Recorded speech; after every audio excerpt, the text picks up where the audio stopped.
العالمین والصلاة والسلام علی سید الانبیاء والمرسلین اما بعد فاعوذ باللہ من الشیطان الرجیم بسم اللہ الرحمن الرحیم الصلاة والسلام علیک یا رسول اللہ وعلی آلک واصحابک یا حبیب اللہ الصلاة والسلام علیک یا نبی اللہ وعلی آلک واصحابک یا نور اللہ۔ مدنی چینل کے ناظرین، سلسلہ عطائے رحمان ماہ رمضان میں آپ کو ایک مرتبہ پھر مرحبا کہتے ہیں۔ روزانہ آپ تقریباً 20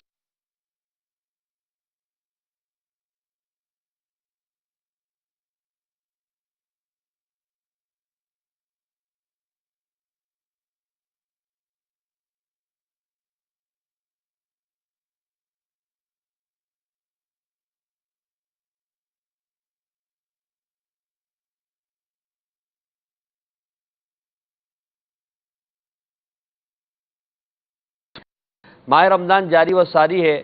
ماہ رمضان کی برکتیں حاصل کیجئے، خوب نیکیاں کیجئے، اللہ تعالیٰ کو راضی کرنے کے لیے عبادت و ریاضت میں کوشش کیجئے، گناہوں سے بچتے رہیے اور آئندہ زندگی بھی اچھے انداز میں گزارنے کی نیت فرما لیجئے تاکہ یہ ماہ رمضان کی برکات پورے سال ہمارے لیے ہمارے ساتھ رہے اور ہمارے دل کو منور کرتی رہے۔ آپ دیکھ رہے ہیں سلسلہ عطائے رحمان ماہ رمضان۔ روزانہ ایک موضوع کے ساتھ حاضر ہوتے ہیں اور موضوع پر مبلغین کلام فرماتے ہیں، مدنی پھول دیتے ہیں، نعت خواہ اسلامی بھائی بھی ہوتے ہیں، آپ کو نعت شریف سناتے ہیں، آپ کی فرمائشیں پوری کرتے ہیں، اور ہمارے ساتھ قاری صاحب بھی ہوتے ہیں، ابتداءً تلاوت بھی کی جاتی ہے، آپ کے ایس ایم ایس بھی شامل سلسلہ کیے جاتے ہیں۔ اگر آپ ایس ایم ایس اور کالز کے ذریعے سلسلے میں شامل ہونا چاہتے ہیں تو بالکل آپ ایس ایم ایس اور کالز کیجئے، نمبرز آپ اسکرین پر دیکھ رہے ہوں گے۔ موضوع کے متعلق اگر آپ کوئی بات کہنا چاہتے ہیں، بلکہ کہوں گا کہ کہنی چاہیے، سوال کرنا چاہیے تاکہ موضوع مزید اچھے انداز میں آگے بڑھ سکے اور اس کی جو پیچیدگیاں وہ ظاہر ہو سکیں، اور اگر کلام کی فرمائش کرنا چاہتے ہیں تب بھی آپ ایس ایم ایس اور کال کیجئے، انشاءاللہ جتنا ممکن ہوگا آپ کے ایس ایم ایس اور کالز کو شامل سلسلہ کیا جائے گا۔ بڑھتے ہیں تلاوت قرآن مجید فرقان حمید کی طرف اور توجہ ادب کے ساتھ قرآن پاک کی تلاوت سماعت کرتے ہیں۔ الحمد للہ رب العالمین والصلاة والسلام علی سید المرسلین۔ نیت المؤمن خیر من عملی، یعنی مسلمان کی نیت اس کے عمل سے بہتر ہے۔ میٹھے میٹھے اسلامی بھائیوں، نیت نہ ہو تو عمل کا ثواب نہیں ملتا، اس لیے میں نیت کرتا ہوں کہ حصول ثواب کے لیے، اللہ عز و جل کی رضا حاصل کرنے کے لیے تلاوت قرآن کریم کی سعادت حاصل کروں گا۔ آپ سبھی تلاوت قرآن کریم کی تعظیم کی نیت سے جب تک ہو سکے نگاہیں نیچی کیے دو زانو بیٹھیے، اور مزید یہ بھی نیت کیجئے کہ رضائے الہی کے لیے، حصول ثواب کے لیے تلاوت قرآن کریم سننے کی سعادت حاصل کریں گے۔ صلو علی الحبیب صلی اللہ تعالی علی محمد صلی اللہ تعالی علیہ وسلم۔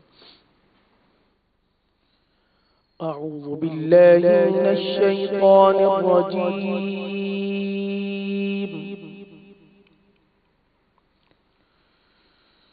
بسم اللہ الرحمن الرحیم۔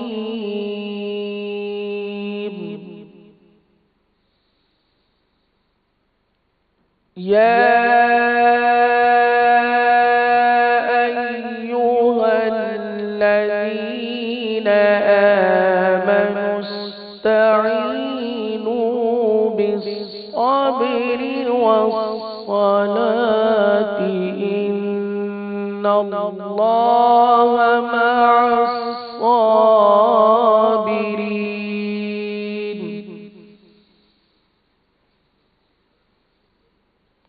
ولا تقولوا لمن يقتل في سبيل الله أموات،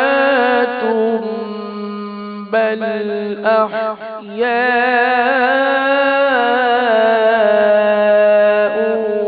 ولكن لا تشعرون۔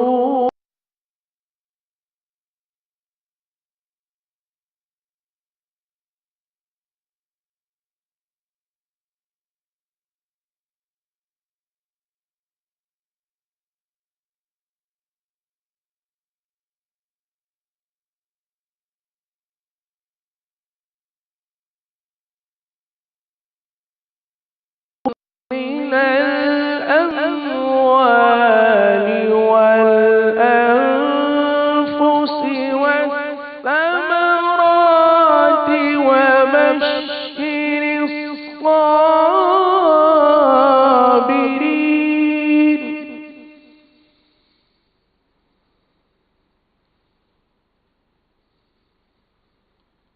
الذين إذا أصابتهم مصيبة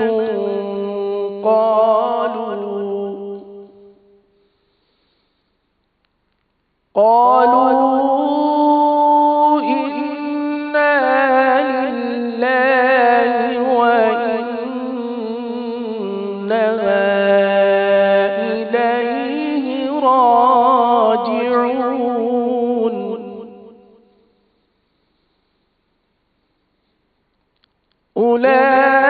أولئك عليهم صلوات من ربهم ورحمة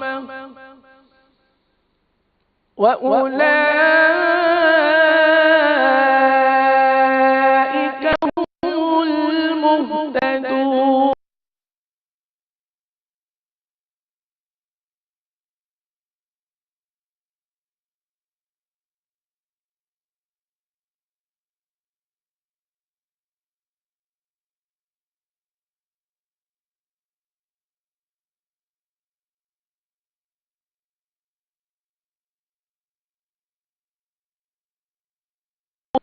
فمن حج البيت أو اعتمر فلا جناح عليه أن يطوف بهما ومن تطوع خيرا فإن الله شاكر عليم صدق الله العظيم سبحان اللہ عز و جل۔ قرآن مجید فرقان حمید کی تلاوت سے ہم اپنے دلوں کو ہم نے منور کیا۔ نعت رسول مقبول صلی اللہ تعالی علیہ وسلم کی طرف بڑھیں گے، مگر پہلے آپ کو موضوع کے متعلق عرض کر دوں۔ آج کا موضوع ہمارا نہایت ہی ذوق افزا اور ایمان افروز ہے، جس میں ہمیں نسبتوں اور وابستگیوں والی چیزوں کے حوالے سے بہت کچھ سیکھنے کو ملے گا۔ ہمارا موضوع ہے تبرکات۔ تبرکات کے حوالے سے پائے جانے والے وسوسے اور ان کی کاٹ، تبرکات پر قرآن و حدیث ہمیں کیا حکم دیتے ہیں، تبرکات میں ہمارے بزرگان دین کا معمول کیا تھا، صحابہ کرام علیہم رضوان تبرکات بزرگان دین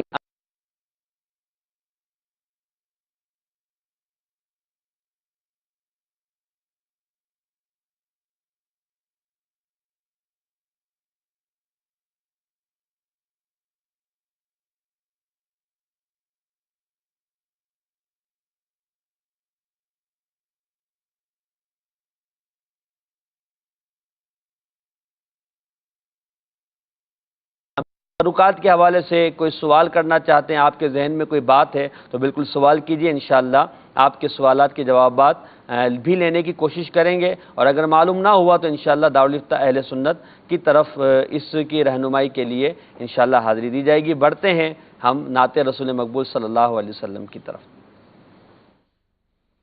صلی اللہ علیہ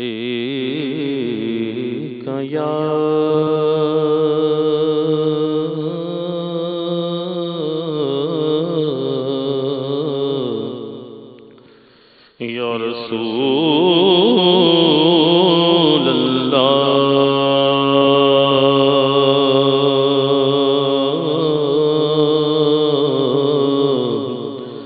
وسلم علیک یا حبیب اللہ۔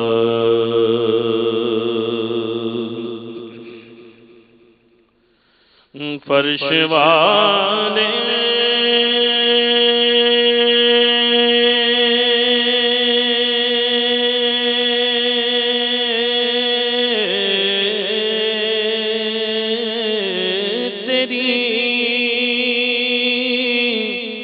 شوکت کا علو کیا جانے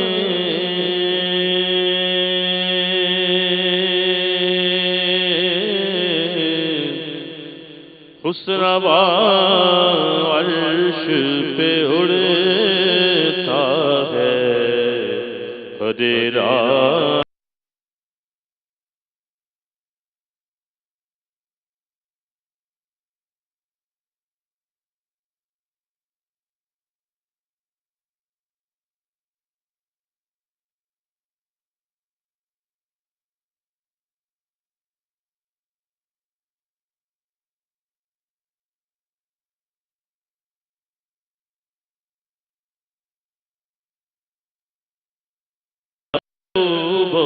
محب نہیں میرا تیرا صلی اللہ علیہ یا رسول اللہ وسلم علیہ یا حبیب اللہ کلام اعلیٰ زمین و زمان تمہارے لیے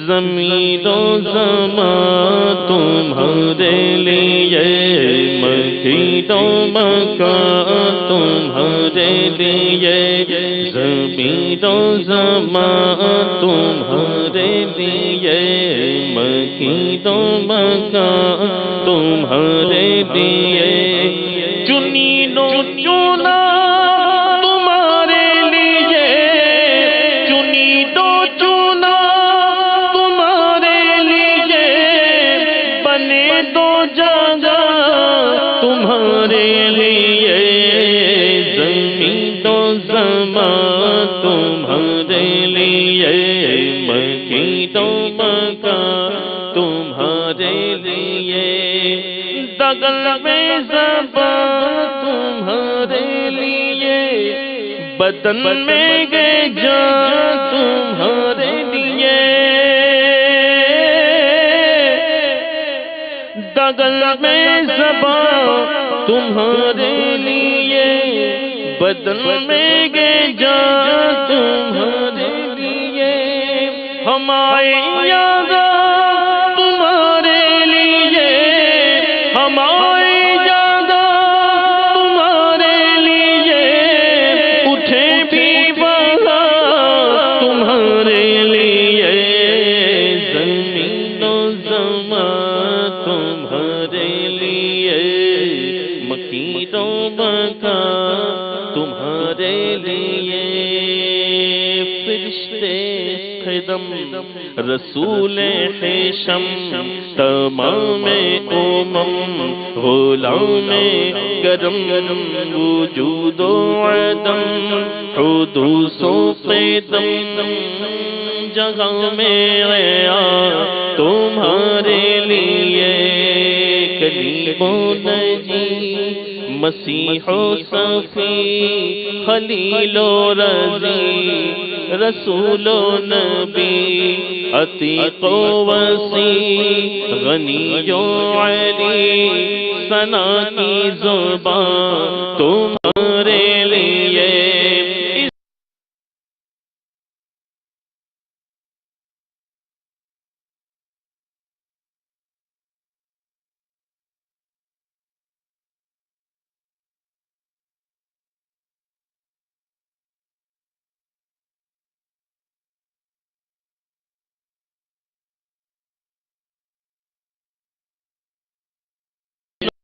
زمان تمہارے لیے مکین و مکان تمہارے لیے تمہاری چمک تمہاری دمک تمہاری جھلک تمہاری مہک زمین و فلک سما کو سمک میں سکہ نشان تمہارے لیے یہ فیض دیجئے وہ وجود کیے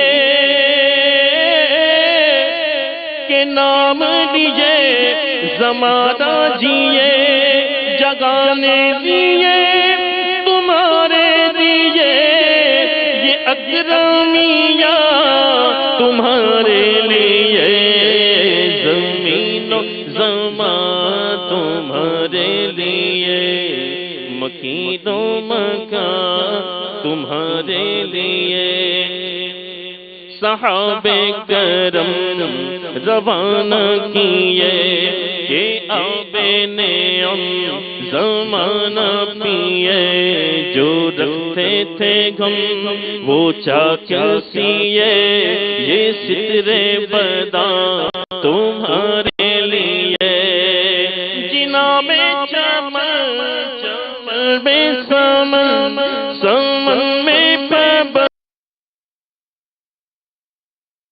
سزائیں پہ ایسے مینر یہ امن و امان تمہارے لیے زمین و زمان تمہارے لیے مکین و مکان تمہارے لیے اشارے سے چاند چیر دیا اشارے سے چاند چیر دیا چھپے ہوئے خور کو پھیر دیا گئے ہوئے دل کو اثر کیا یہ تاب و توا تمہارے لیے زمین و زمان تمہارے لیے مکین و مکان تمہارے لیے صبا وہ چلے کہ بغض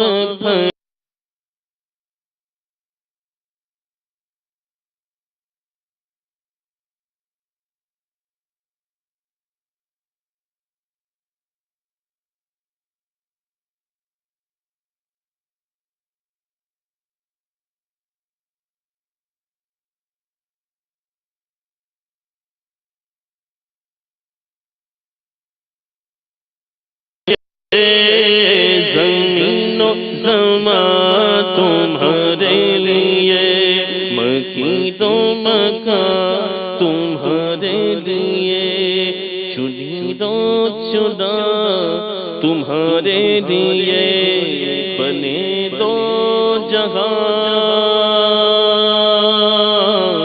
تمہارے لیے کمال اعلیٰ حضرت نے کمال کیا ہے. کس پیارے انداز میں نبی پاک صلی اللہ تعالی علیہ وسلم کے اختیارات، نبی پاک علیہ السلام کی شان و عظمت، آپ کی رفعت اور آپ کی اللہ تبارک و تعالی کی بارگاہ میں محبوبیت کا بیان کیا ہے. اللہ تعالی نبی کریم صلی اللہ علیہ وسلم کا ہمیں سچا عاشق بنائے اور آقا کریم علیہ السلام کی سنتوں پر عمل کرتے ہوئے اپنی زندگی ہمیں گزارنے کی توفیق عطا فرمائے.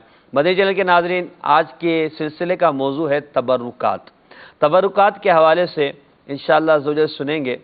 تبرکات میں بزرگان دین رحمہم اللہ المبین، صحابہ کرام علیہم رضوان، انبیاء کرام علیہم السلام اور سید الانبیاء رحمت دو جہاں صلی اللہ تعالی علیہ وآلہ وسلم سے منسوبات جو چیزیں ہوتی ہیں، ان چیزوں کے حوالے سے اہل اسلام انہیں متبرک جانتے ہیں، برکت والی جانتے ہیں.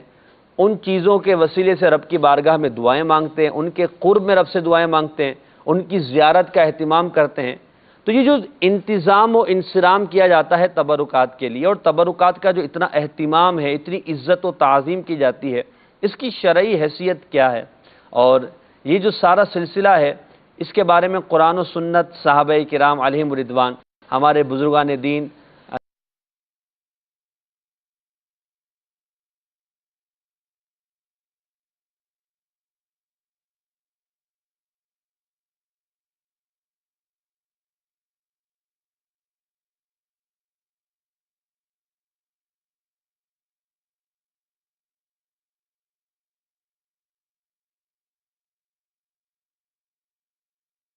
کچھ اللہ نے چاہا سمجھ میں آئے گا۔ ایاز بھائی، سب سے پہلے آپ سے میں سوال کر رہا ہوں، تبرکات کا جو موضوع ہے یہ ایک بڑا ہی یوں کہیے کہ دلچسپ ہے اور روح افزا ہے، ذوق افزا موضوع ہے۔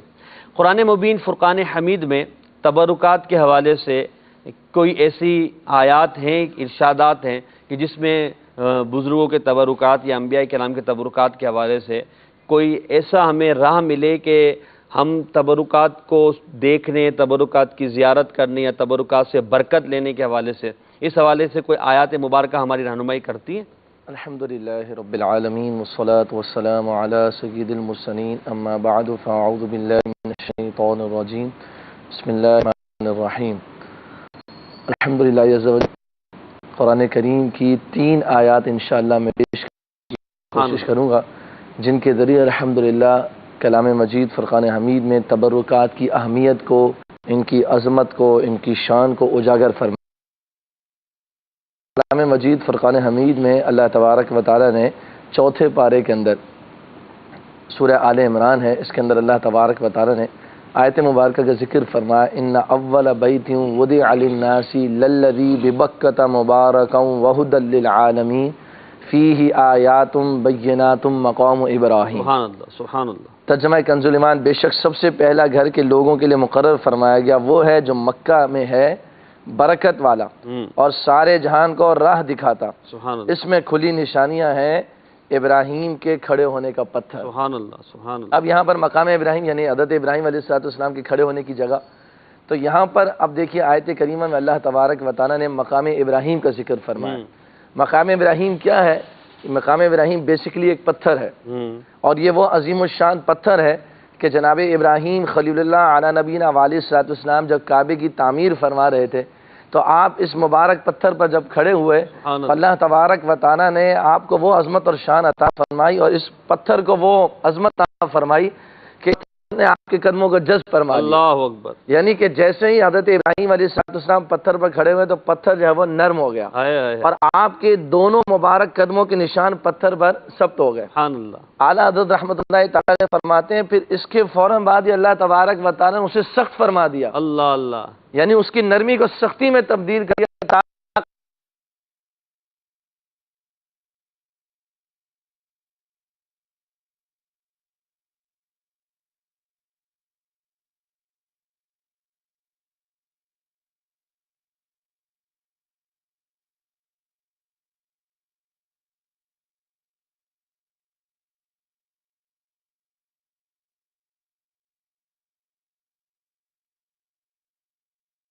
کی تعمیر فرمائی، وہ پتھر اسی مقام ابراہیم کے اندر موجود ہے، اور آج بھی عاشقان رسول الحمدللہ وہاں جاتے ہیں اور اس کی زیارت سے مستفیض ہوتے ہیں۔ سبحان اللہ، سبحان اللہ۔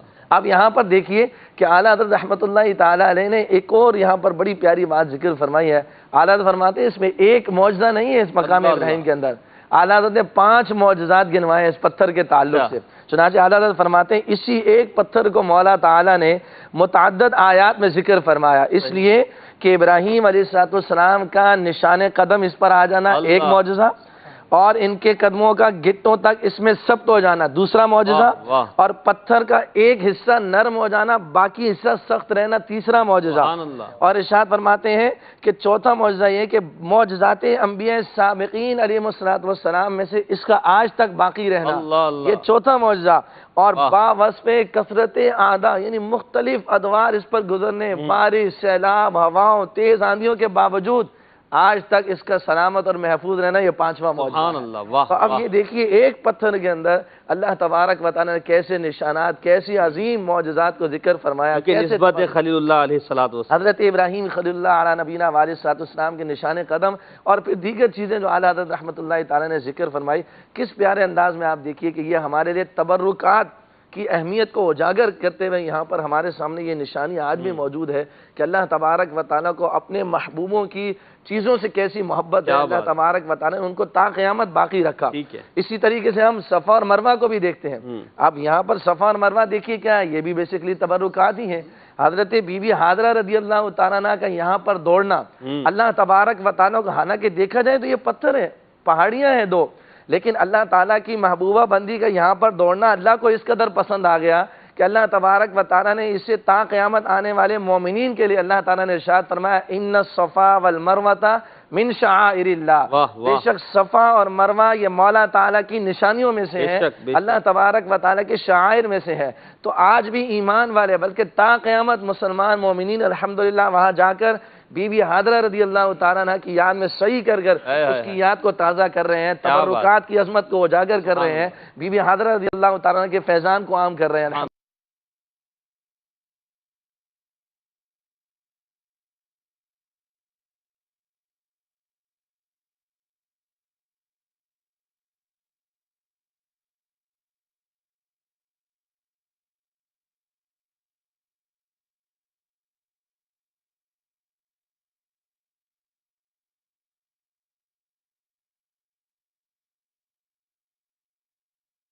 یوسف علیہ السلام کے قول کا ذکر فرمایا اور ارشاد فرمایا اذهبوا بقمیصی علی وجہ ابی یأتی بصیرا۔ اللہ اللہ، آپ نے ارشاد فرمایا حضرت موسیٰ علیہ السلام کے جب بھائی حضرت یعقوب علیہ نبینا علیہ السلام کے پاس جب آ رہے تھے تو یقیناً حضرت یوسف کے بھائی، جی حضرت یوسف علیہ نبینا علیہ السلام کے بھائی حضرت یعقوب علیہ السلام کے پاس جب آ رہے تھے تو حضرت یعقوب علیہ السلام جن کی بینائی حضرت یوسف علیہ السلام کی جدائی کے سبب رو رو کر کافی کمزور ہو چکی تھی، تو حضرت یوسف علیہ نبینا علیہ السلام نے اپنے بھائی یہودا کو اپنا کرتا پیش کیا اور ارشاد فرمایا کہ جب آپ وہاں جائیں تو والد گرامی کے چہرے پر یہ کرتا ڈال دیجئے گا، اس کی برکت سے ان کی بینائی لوٹ آئے گی۔ اللہ اکبر۔ اب حضرت یہودا جو ہے یہ حضرت یوسف علیہ نبینا علیہ السلام کا کرتا، یعنی حضرت یوسف علیہ السلام کا تبرک کیوں ہے کیونکہ حضرت یوسف علیہ نبینا علیہ السلام خود نبی ہیں اللہ تبارک و تعالیٰ کے، تو آپ کا کرتا بھی مبارک الحمدللہ۔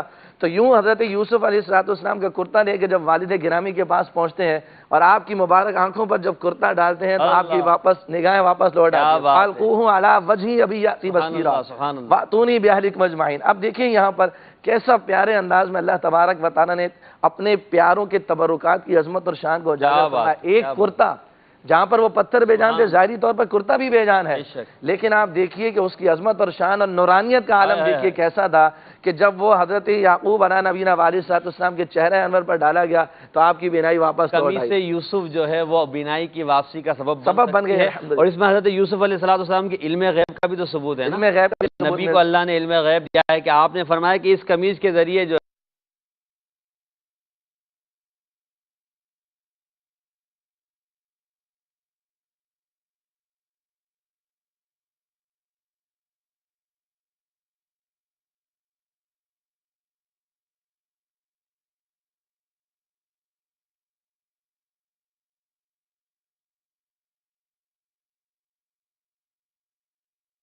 کے ساتھ ارشاد فرما دیا، تبرکات کے کانسیپٹ کو کلیئر فرما دیا۔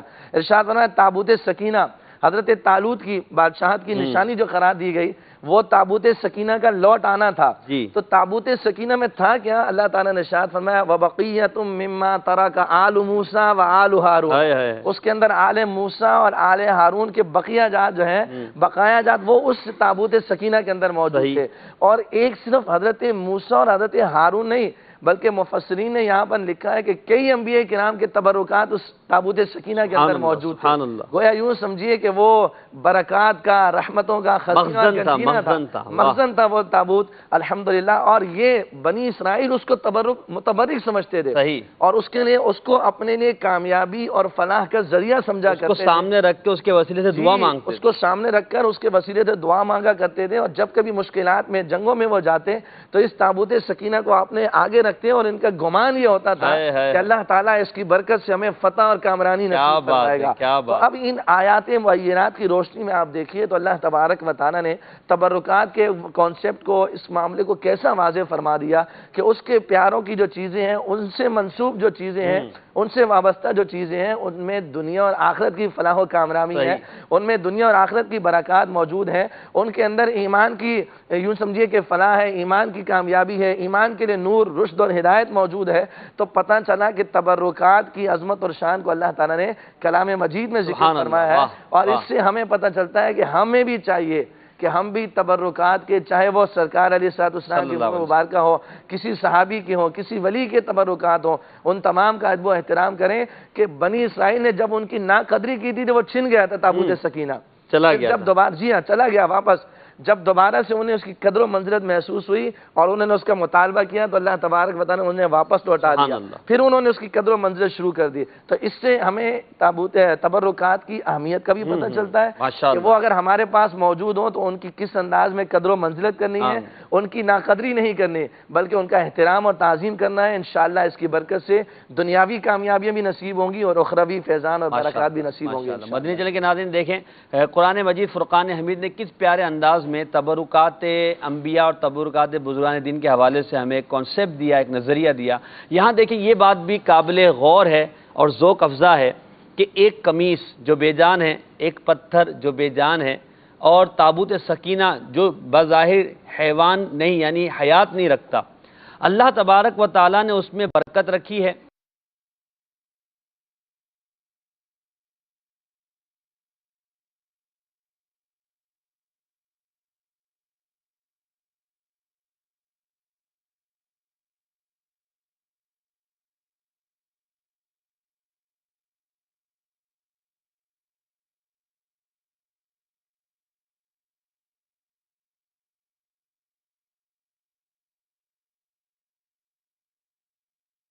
انبیاء ہیں وہ کیوں نبی پاک علیہ الصلوۃ والسلام دافع بلا ہوں گے، اللہ کی عطا سے شفا دینے والے ہوں گے، مگر یہ سب کچھ اللہ تبارک و تعالیٰ کی عطا سے ہے۔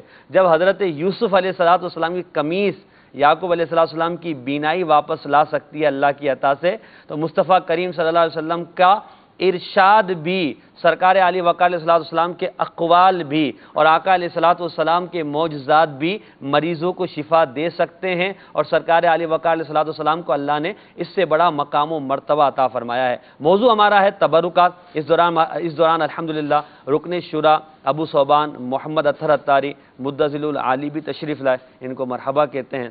جزاک اللہ، اپنے قیمتی وقت میں سے وقت نکال کر آپ نے کرم فرمایا اور ہمیں عزت افزائی دی۔ یہاں میں آپ سے ایک سوال کروں گا، پھر انشاءاللہ راشد بھائی کی طرف بڑھوں گا۔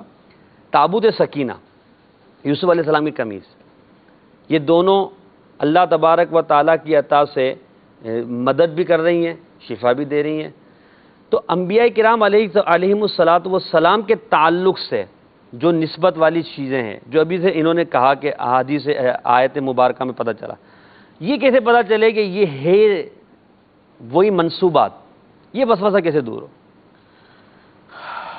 الحمدللہ رب العالمین والصلاة والسلام علی سید المرسلین۔ یہ اور اس طرح کے بہت سارے وسوسوں کے تعلق سے مفتی احمد یار خان نعیمی رحمۃ اللہ تعالی علیہ کا بڑا زبردست اور پیارا واقعہ کئی مرتبہ قبلہ شیخ کامل شیخ طریقت امیر اہل سنت دامت برکاتہ العالیہ نے مدنی مذاکروں میں ارشاد فرمایا ہے، اور یہ ٹھیک ٹھاک وسوسوں کی کاٹ بھی ہے اور ایک دلچسپ جسے کہتے ہیں نا کہ مسکراہٹ بکھیرتا واقعہ بھی ہے کہ مرکز الاولیاء لاہور میں بادشاہی مسجد میں تبرکات شریف الحمدللہ کرم فرما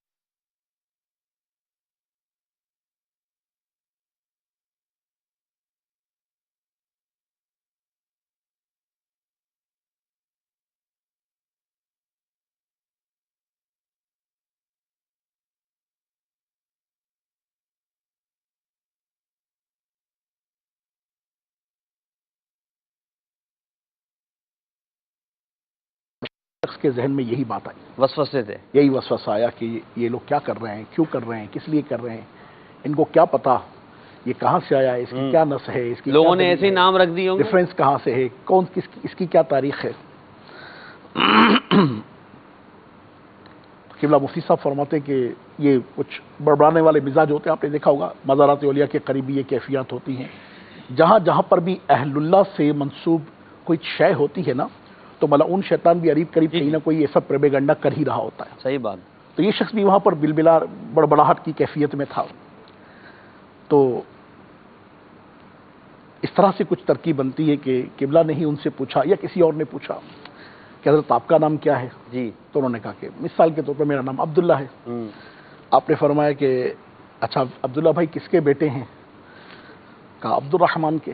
یہ میں نے مثال ہے، کوٹ مثال دی، جو ایکچوئل وہ نام تو میرے ذہن میں نہیں ہے اس وقت۔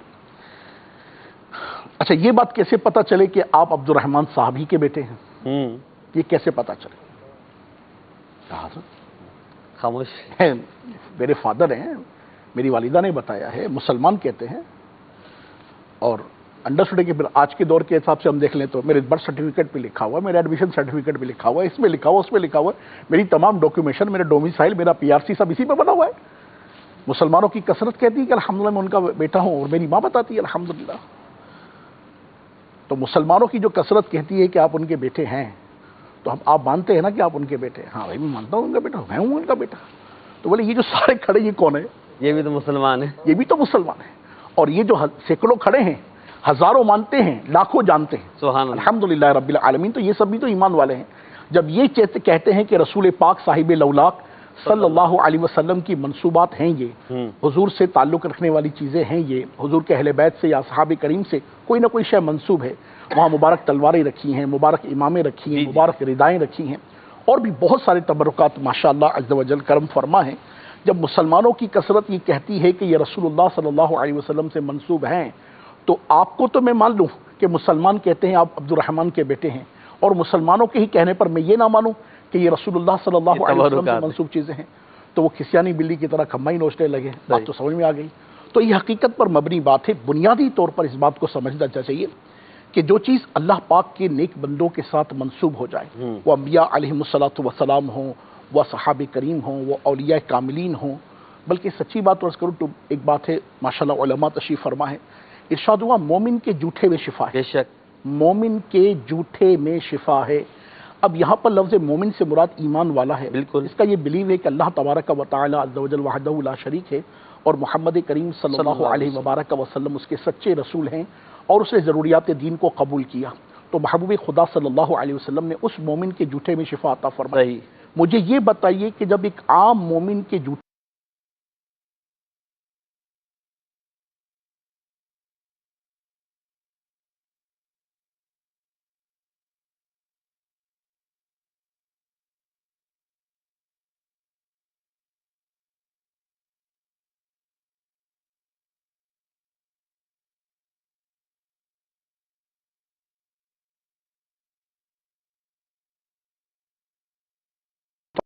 سے شفا ہے، تو جو اہل اللہ ہوں گے اور پھر اہل اللہ کے بھی سردار رسول اللہ صلی اللہ علیہ وسلم ہوں گے، تو یہ تو کامن سینس کی بات ہے. صحیح.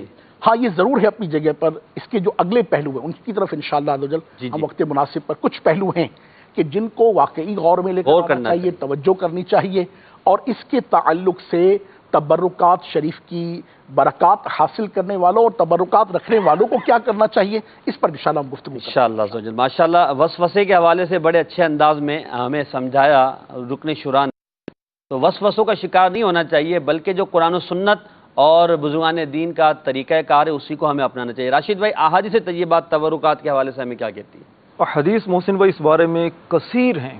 میں ان میں سے چند احادیث طیبات آپ کے سامنے بیان کرتا ہوں کہ جس میں حضور سید عالم صلی اللہ علیہ وسلم کے تبرکات کا ہمیں واضح انداز میں ایک وہ ثبوت ملتا ہے. صحابہ کرام کی عقیدت، محبت، مودت ہمیں ملتی ہے کہ وہ کس طرح حضور علیہ الصلوۃ والسلام سے نسبت رکھنے والی چیزوں سے محبت کا برتاؤ کیا کرتے تھے. صحیح مسلم شریف کی حدیث پاک ہے کہ حضرت سیدہ اسماء بنت ابی بکر رضی اللہ تعالی عنہما آپ فرماتی ہیں کہ میری بہن سیدہ عائشہ رضی اللہ تعالی عنہا کے پاس سبز رنگ کا ایک جبہ تھا. صحیح. جب ان کا وصال ہوا تو ان کا یہ جبہ میرے پاس آیا. اب یہ جبے کا کرتی کیا تھیں؟ فرماتی ہیں کہ یہ حضور علیہ الصلوۃ والسلام کا جبہ مبارک تھا. فنحن نغسلها، ہم اس جبے کو پانی میں ڈالتے، پانی میں ڈالتے اور اس پانی کو کیا کرتے؟ للمرضى، مریضوں کے لیے اس جبے کو پانی میں ڈالتے. وَيُسْتَشْفَى بِهَا، اور اس کے ذریعے مریضوں کو پلاتے اور شفا حاصل کرتے. سبحان اللہ، سبحان اللہ. جبے کو نسبت ہے نبی پاک علیہ السلام سے، اسے پانی میں ڈال کر اس سے شفا حاصل کی جاتی. یہ تبرکات کی اہمیت تھی اور یہ طریقہ کار تھا صحابہ کرام کا. سبحان اللہ.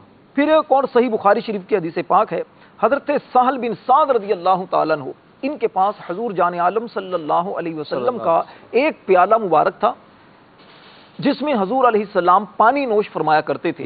اس پیالے کے اندر یہ پانی ڈال کر خود بھی برکت کے لیے پیتے اور جو صحابہ ان کے پاس آتے یہ ان کو بھی پانی پلایا کرتے سبحان اللہ، کیا تاکہ برکت ملے. واہ واہ.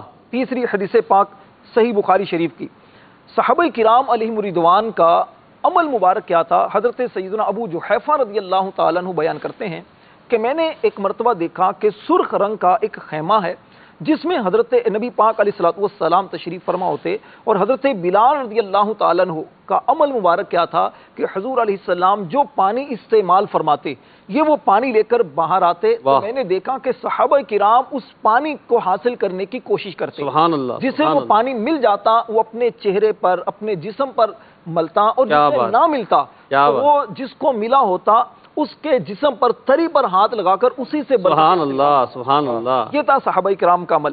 پھر ایک اور مسلم شریف کی حدیث پاک، سیدنا انس بن مالک رضی اللہ تعالیٰ عنہ بیان کرتے ہیں کہ ایک مرتبہ حضور جان عالم صلی اللہ علیہ وسلم ام سلیم رضی اللہ تعالیٰ عنہ کے آئے اور دوپہر کا وقت تھا،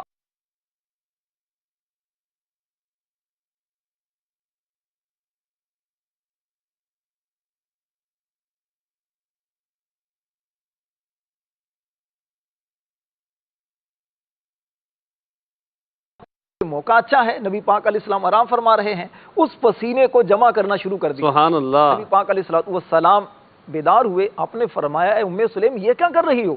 عرض کی یا رسول اللہ صلی اللہ علیہ وسلم یہ جو آپ کا مبارک پسینہ ہے ہم اس کے ذریعے اپنے بچوں کی شفا حاصل کرتے ہیں اور ان کو استعمال کرواتے ہیں، اس سے برکت لیتے ہیں۔ نبی پاک علیہ السلام نے فرمایا پھر تو بہت اچھا کام ہے یہ، کیا بات ہے۔ اسی طرح ایک اور حدیث پاک ہے مسلم شریف کی، سیدنا انس بن مالک رضی اللہ تعالیٰ عنہ ہی راوی ہیں کہ نبی پاک علیہ الصلوۃ والسلام نے جمرہ کی جو رمی کرنے کے بعد شیطان کو جب کنکریاں وغیرہ ماری، اس کے بعد قربانی دے دی، اور اس کے بعد آقا دو عالم علیہ السلام نے بال مبارک اتروائے، حلق کروایا، تو حضرت ابو طلحہ رضی اللہ تعالیٰ عنہ موجود تھے، حضور علیہ السلام نے خود اپنے بال مبارک، منہ مبارک ان کو دیے اور فرمایا کہ یہ دیگر صحابہ میں تقسیم کروانے کا مقصد کیا ہے؟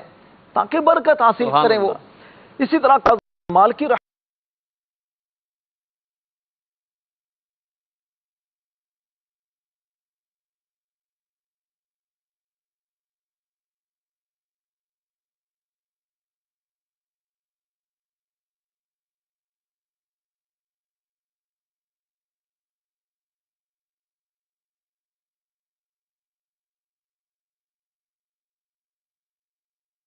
ہو رہے ہیں، اگر آپ کی جان چلی جاتی، کوئی آپ پر وار کر دیتا تو کیا ہوتا؟ اور ٹوپی کوئی اتنی قیمتی تو تھی نہیں، اتنی ٹوپی کوئی قیمتی تو ہے نہیں کہ جس کے لیے آپ اتنی کوشش کر رہے ہیں۔ ارشاد فرمایا کہ دراصل اس ٹوپی کی ویلیو نہیں، بات یہ ہے کہ اس ٹوپی کے اندر محبوب پاک علیہ السلام کے منہ مبارک سلے ہوئے، ان منہ مبارک کی برکت سے اللہ رب العزت ہر میدان میں مجھے فتح عطا فرماتا ہے۔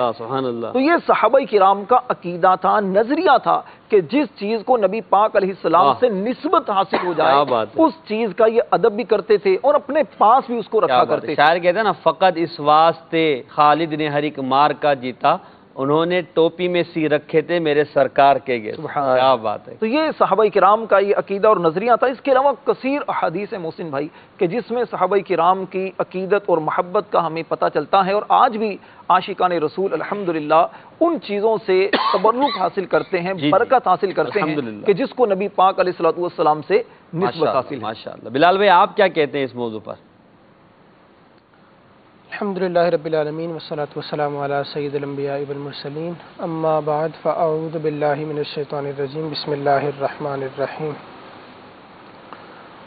ماشاءاللہ جس انداز میں تبرکات قرآن آیات کے ذریعے، احادیث کریمہ کے ذریعے وضاحت کی جا رہی ہیں، جی دیکھیں عام مسلمان وہ بابرکت ہوتے ہیں، جی، اور انسانوں کے اندر اللہ نے جو سب سے بڑا مرتبہ انبیاء کو عطا فرمایا وہ اور ان سے نسبت رکھنے والی چیزیں ہی بابرکت ہوتی ہیں۔ بے شک آقا کریم علیہ الصلوۃ والسلام جو باعث ایجاد کائنات ہیں، اللہ تبارک و تعالی نے ان کے صدقے پوری کائنات کو بنایا، تو ان کو کائنات کے لیے بابرکت بنایا۔ جی، آپ کے بارے میں تو وہ غیر مسلم کہ جو مکے اور مدینے کی گلیوں میں گھوم کر اسلام کی بلندی کا راز ڈھونڈتے تھے، جی جی، اور اسلام کے تیزی کے ساتھ دنیا میں پھیلنے کا سبب جاننا چاہتے تھے، انہوں نے بھی واپس جا کر ان ترجمانوں نے جب قیصر کسریٰ کے دربار میں کھڑے ہو کر کہا کہ تم ان لوگوں کو فتح نہیں کر سکتے، اس کی وجہ کیا ہے کہ ان لوگوں کا تو انداز یہ ہے کہ ان کے محمد عربی صلی اللہ علیہ وسلم جب وہ وضو کرنے کے لیے بیٹھتے ہیں تو تمام صحابہ ان کے گرد پروانہ وار جمع ہو جاتے ہیں. آپ اگر کلی کرتے ہیں تو وہ بھی کسی نہ کسی کے ہاتھ پر ہوتی ہے. آپ اگر چہرہ دھوتے ہیں تو اس کا ایک قطرہ یہ زمین پر نہیں گرنے دیتے. آپ ہاتھ دھوتے ہیں، سر کا مسح کرتے ہیں، پاؤں دھوتے ہیں تو زمین پر کوئی قطرہ نہیں پڑنے دیتے. یہ سب کچھ اپنے ہاتھوں پہ لے کر چہرے پر ملتے ہیں، اس کو پی لیتے ہیں، اس کو مل لیتے ہیں. اگر کسی کو نہیں ملتا تو وہ دوسرے کو کہتا ہے یار ہاتھ دکھاؤ ذرا، وہ اس کے ہاتھ سے تری لے لیا کرتا ہے. تو جن کا یہ انداز ہو اور اس قدر عاشق ہوں اور اس قدر فدا ہونے والے ہوں، ایسے نام لیوا ہوں، تو تم ان لوگوں پر کبھی بھی حکومت نہیں کر سکتے. تو یہ تو صحابہ کرام علیہ رضوان رہتی دنیا کے لیے گویا چونکہ وہ ہمارے لیے امام ہے، ہم نے ان کی پیروی کرنی ہے، ان کے نقش قدم پر چلنا ہے، اور جس کے نقش قدم پر بھی چلے ہدایت پا جائے گی. بالکل. تو ان کا یہ انداز تھا کہ آقا کریم علیہ الصلوۃ والسلام کی ذات بلکہ ان سے نسبت رکھنے والی ہر چیز بابرکت ہے. بے شک.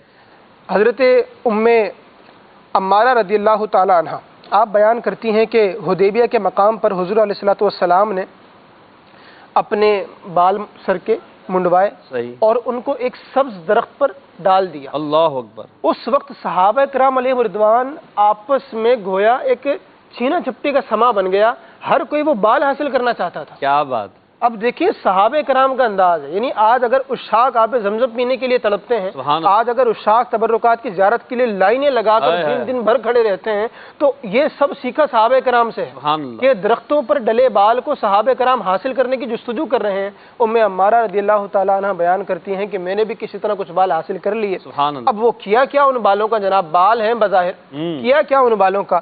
فرماتی ہیں محبت میں منہ مبارک کہتے ہیں. اللہ منہ مبارک کہتی ہیں میں نے ان منہ مبارک کو لے کر رکھ لیا سرکار کریم علیہ الصلوۃ والسلام کے وصال کے بعد.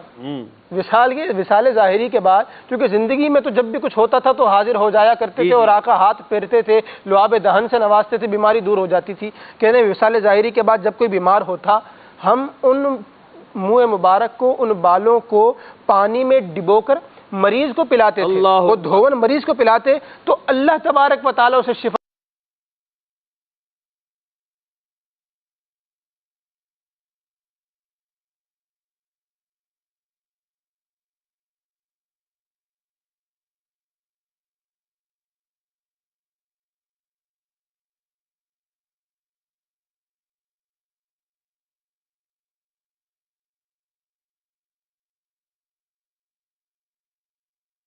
آج سے کوئی بھی برکت ہے، کوئی بھی سکینہ ہے، کوئی بھی سکون ہے، رحمت ہے، برکت ہے، تو وہ سب رب تبارک و تعالیٰ کی عطا سے ہمیں مل رہی ہے. اسی طرح حضرت محمد بن جابر کے دادا سنان ابی طلق یمامی یہ سرکار کریم علیہ الصلوۃ والسلام کی خدمت اقدس میں حاضر ہوئے اور ایمان لائے اور عرض کی یا رسول اللہ آپ مجھے اپنے کرتے کا ایک ٹکڑا عنایت فرمائیے. واہ واہ. اپنے لباس مبارک کا ایک ٹکڑا عنایت فرمائیے، مجھے آپ کے لباس سے محبت ہے. سبحان اللہ. اللہ اکبر. آقا کریم علیہ الصلوۃ والسلام نے ان کی درخواست پر یہ نہیں کہا کہ میرے لباس کے ٹکڑے کا کیا کرو گے، کوئی فائدہ نہیں، محض ایک ٹکڑا ہے، لباس ہے. اللہ اکبر. آپ نے ان کی جو فریاد تھی اس کو پورا کیا. اب یہ فرماتے ہیں کہ میرے والد نے مجھ سے بیان کیا کہ وہ ٹکڑا ہمارے پاس رہا، ہم اسے بغرض شفا دھو کر اس کا دھون پیتے تھے تو ہمیں شفا ملتی. اللہ اکبر. اللہ اکبر. اللہ اکبر. امیر معاویہ رضی اللہ تعالیٰ سبحان اللہ کاتب وحی ہیں، سرکار کریم علیہ الصلوۃ والسلام کی صحبت اتنی زیادہ آپ کو میسر آئی، اور اتنا ہی نہیں یہ مومنین کے جو ہے وہ ماموں ہے. سبحان اللہ. خال المؤمنین آپ کا لقب ہے. آپ کی جو بہن ہے ام حبیبہ رضی اللہ تعالیٰ عنہ، یہ سرکار کریم علیہ السلام کے حرم ناز میں تھی، ہماری ماں ہے، ام المؤمنین ہے. آپ کا یہ عمل ہے، آپ کے متعلق آتا ہے کہ آپ کے پاس سرکار کریم علیہ السلام کی ازار شریف، چادر شریف، قمیص مبارک، منہ مبارک اور کچھ تراشے ہوئے ناخن موجود تھے. کیا بات ہے. صحابی رسول امیر معاویہ رضی اللہ تعالیٰ عنہ، آپ نے یہ وصیت کی تھی کہ جب میرا انتقال ہو تو مجھے اسی ازار شریف، چادر شریف اور قمیص پہنا کر مجھے قبر میں دفن. اللہ اکبر. اللہ. اور جو میں جن اعضاء پر میں سجدہ کرتا ہوں، گھٹنے، ہاتھ اور چہرہ وغیرہ، تو ان پر سرکار کریم علیہ السلام کے منہ مبارک رکھنا. سبحان اللہ. اور آقا کریم علیہ السلام کے جو تراشے ہوئے ناخن ہیں ان کو رکھ دینا اور مجھے اللہ کے سپرد کر دینا. مجھے اللہ تبارک و تعالیٰ سے اس کی وجہ سے مغفرت کی امید. کیا بات ہے. کیا بات. صحابی رسول کا کتنا واضح ترین عمل ہے کہ تبرکات کے ذریعے کیسی برکت حاصل ہوتی ہے. اچھا آگے چلیے. خالد بن ولید رضی اللہ تعالیٰ عنہ کا انہوں نے واقعہ ذکر کیا. اب جس وقت یہ معاملہ ہوا تھا اس وقت آپ جس سردار سے لڑ رہے تھے اس کا نام نستور تھا. اچھا. اور وہ بہت بہادر اور بہت طاقتور تھا. لڑتے لڑتے آپ کا گھوڑا بتکا اور آپ کے سر سے ٹوپی گر گئی. اس وقت جب اتنا وہ بہادر ایسا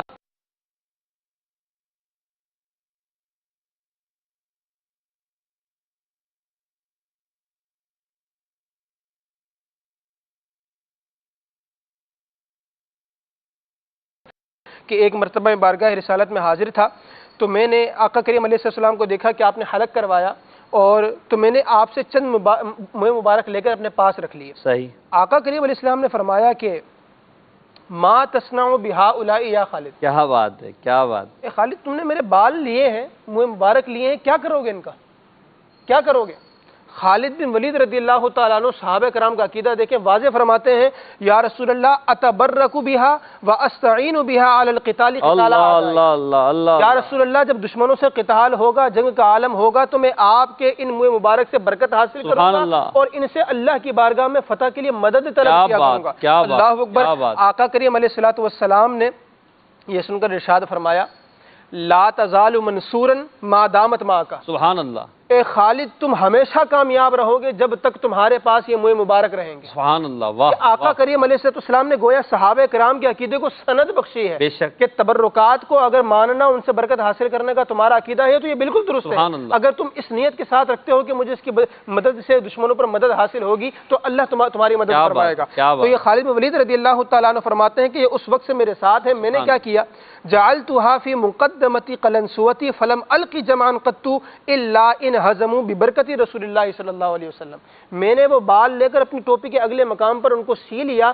اب میں کسی بھی جنگ میں شرکت کرتا ہوں تو اگر دشمن شکست کھا جاتے ہیں، وہ بھاگ جاتے ہیں، ہم جنگ جیت جاتے ہیں، تو اس کی وجہ یہ ہے کہ وہ سرکار کریم علیہ السلام کے بال مبارک میری ٹوپی شریف کے اندر موجود ہیں. اللہ اکبر. اسی طرح حضرت ابو بردہ رضی اللہ تعالیٰ عنہ سے روایت فرماتے ہیں کہ میں مدینے میں آیا تو حضرت عبداللہ بن سلام رضی اللہ تعالیٰ عنہ جو پہلے جو ہے وہ اہل کتاب تھے، بعد میں ایمان لائے تھے، انہوں نے مجھ سے ملاقات کی اور پھر پتہ کیا فرمایا کہ تم گھر چلو، میں تمہیں اس پیالے میں کچھ پلاؤں گا جس پیالے میں رسول اللہ صلی اللہ علیہ وسلم نے پیا ہے. سبحان اللہ. اور تمہیں اس مسجد میں نماز پڑھواؤں گا جس میں رسول اللہ صلی اللہ علیہ وسلم نے نماز. اللہ اللہ اللہ اللہ. یعنی دیکھیں نسبت کی کیا بات ہے. سبحان اللہ. کیا کانسیپٹ ہے. یعنی وہ آئے ہیں، نہ کچھ مطالبہ ہے نہ کچھ ہے، لیکن دوستوں کی خیرخواہی کرنا، ان کو تبرکات کی برکتیں بتانا اور ان کو اس سے مستفید استفادہ کرنے کا موقع دینا، یہ صحابہ کرام کا نارملی زندگی کا انداز. سبحان اللہ. اللہ اکبر. تو ابو بردہ فرماتے ہیں کہ میں ان کے ساتھ گیا تو انہوں نے مجھے اسی پیالے میں پانی پلایا جس میں رسول اللہ علیہ السلام نے پانی پلایا تھا، اور اسی جگہ مجھے نماز پڑھوائی جہاں پر رسول اللہ علیہ السلام نے نماز ادا کی تھی. کیا بات. اب یہ دیکھیں یہ صحابہ کرام کو کیسا عقیدہ. اسی طرح اتبان بن مالک رضی اللہ تعالیٰ عنہ، صحیح بخاری کے حدیث مبارک ہے، یہ بارگاہ رسالت میں حاضر ہو کر عرض کہتے ہیں یا رسول اللہ آپ میرے گھر تشریف لائیے اور میرے گھر میں آ کر نماز پڑھیے. آپ جس جگہ نماز پڑھیں گے میں اسے مصلی بنا دوں گا. اللہ اکبر. میں اس جگہ کھڑے ہو کے نماز ادا کروں گا. بندہ بولے کہ ساری زمین کو اللہ نے مسجد بنا دیا امت مسلمہ کے لیے، کہیں بھی کھڑے ہو کے نماز پڑھ لیں آپ کی نماز تو ادا ہو جاتی ہے. لیکن اس کی بخاری شریف کی شرح کے اندر شارحین نے اس بات کو ذکر کیا کہ وہ صحابی ان کا عقیدہ یہ تھا کہ اگر اللہ کے رسول ایک مرتبہ میرے گھر میں آ جائیں گے تو گھر میں برکت ہو جائے گی، اور جس جگہ نماز پڑھ لیں گے تو چونکہ مقام ابراہیم کو رب نے فرمایا کہ اسے مصلی بنا دو، تو وہاں پر جو نمازیں پڑھتے ہیں اس کو کیسی برکتیں ملتی ہیں. جہاں پر جناب ابراہیم علیہ السلام کے قدم لگے ہیں تو جہاں میرے مصطفیٰ کا پورا وجود مسعود آ جائے گا، اللہ اس جگہ کسی برکتیں عطا فرمائے گا. اتبان بن مالک رضی اللہ تعالیٰ عنہ کی روایت سے شارحین نے فرمایا کہ اس حدیث میں بڑا واضح ثبوت ہے کہ جو صالحین ہیں ان کے آثار سے تبرک حاصل کرنا بالکل جائز ہے، مستحسن ہے، اللہ برکت عطا فرماتا ہے. اچھی نیت کے ساتھ ہو تو یہ تبرکات بلا شبہ اللہ تبارک و تعالیٰ کی رحمت سے نوازتا ہے. واہ بھائی واہ. مدینی چینل کے ناظرین دیکھیں آپ کہ ہمارے بزرگان دین صحابہ کرام علیہم رضوان کا کتنا پیارا انداز تھا. نبی اکرم صلی اللہ علیہ وسلم کے منصوبات یعنی آپ صلی اللہ علیہ وسلم سے نسبت رکھنے والی چیزوں کے حوالے سے، تبرکات کے حوالے سے، نبی پاک علیہ السلام کی حیات ظاہری میں بھی اور بعد وصال بھی صحابہ کرام علیہم رضوان کس طرح ان سے برکت حاصل کرتے تھے اور اپنے لیے باعث نجات اور باعث برکت سمجھا کرتے تھے کہ کوئی تو جو ہے انہیں ٹوپی میں سی رکھا کرتا تھا، کوئی ان کے وسیلے سے دعا مانگا کرتا تھا، کوئی ان کو پانی میں بھگو کر لوگ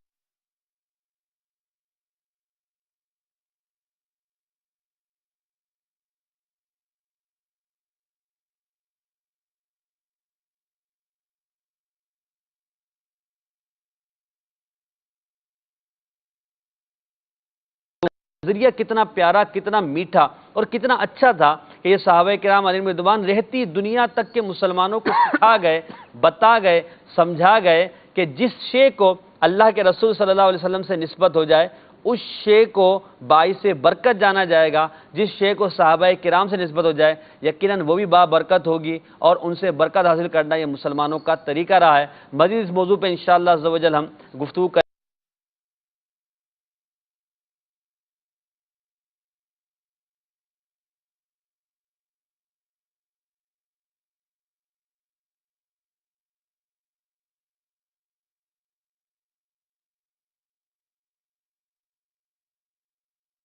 اور آج کا موضوع بھی بہت ہی پیارا ہے، جزاک اللہ۔ السلام علیکم، عطائے رحمان سلسلہ بہت اچھا ہے، مجھے یہ کلام سنا دیں، پھر بھرے جان، الفاظ سمجھ میں نہیں آ رہے، آگے چلتے ہیں۔ میرا نام احمد رضا اتاری ہے، میں راول پنڈی سے بات کر رہا ہوں، آپ کا سلسلہ بہت اچھا ہے، مجھے کلام سنا دیجئے تو کجا من کجا انشاءاللہ۔ ایک اسلامی بھائی کہتے ہیں کہ کلام سنا دیجئے، مدینے کا سفر ہے اور میں نمدیدہ۔ ایک اسلامی بھائی کہتے ہیں کہ آب زمزم بعض لوگ گھر میں رکھتے ہیں برکت کے لیے لیکن پیتے نہیں ہیں، پھر زیادہ ٹائم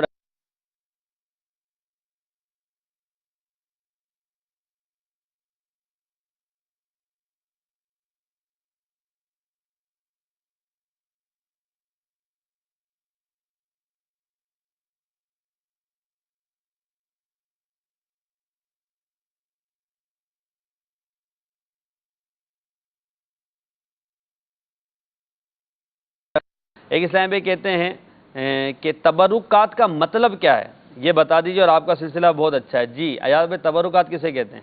تبرکات اللہ تبارک و تعالیٰ کے نیک بندوں سے جو منسوب چیزیں ہیں جی ان کو تبرکات کہا جاتا ہے۔ اب وہ کچھ بھی ہو سکتی ہیں، جیسے لباس کی مثال دی گئی، منہ مبارکہ شریف کی مثال دی، یعنی وہ بدن کا حصہ ہو، لباس کا حصہ ہو، تو اللہ تبارک و تعالیٰ کے نیک بندوں سے منسوب جو چیزیں ہوتی ہیں انہیں تبرکات ہم یہ احتراماً کہتے ہیں نا، لفظ تبرک کے تعلق سے پوچھ رہے ہوں گے نا، تو تبرک نکلا ہے برکت سے۔ اب جن کی برکت ہے تو ان سے منسوب چیز کا نام تبرک وہ اگر یہ تھوڑا آپ لغت کے اعتبار سے فرما دیں گے تو آسان سبحان اللہ۔ یعنی ان سے وہی برکت، تبرکات کا مطلب برکت حاصل کرنا، ظاہر سی بات ہے۔ تو وہ جو چیزیں نبی اللہ تبارک و تعالیٰ کے نیک بندوں سے منسوب ہوں ان سے جب وہ برکت حاصل کرنا، یہ تبرک کہلاتا ہے، اور ان کی جو منسوب جو چیزیں ہیں ان کو تبرکات کہا جاتا ہے۔ جیسے مزارات اولیاء ہیں، جیسے کرتے کا ذکر ہوا، جیسے منہ مبارکہ شریف کا ذکر ہوا، پیالے کا ذکر ہوا، یا نالے مقدس ہے، تو یہ سارے تبرکات ہیں، اور ان سے فیض حاصل کرنا یہ تبرک ہے۔ یعنی وہ چیزیں جن سے برکت حاصل کی جائے انہیں تبرکات کہا جاتا ہے۔ اصل میں منسوب چیزیں ہوتی ہیں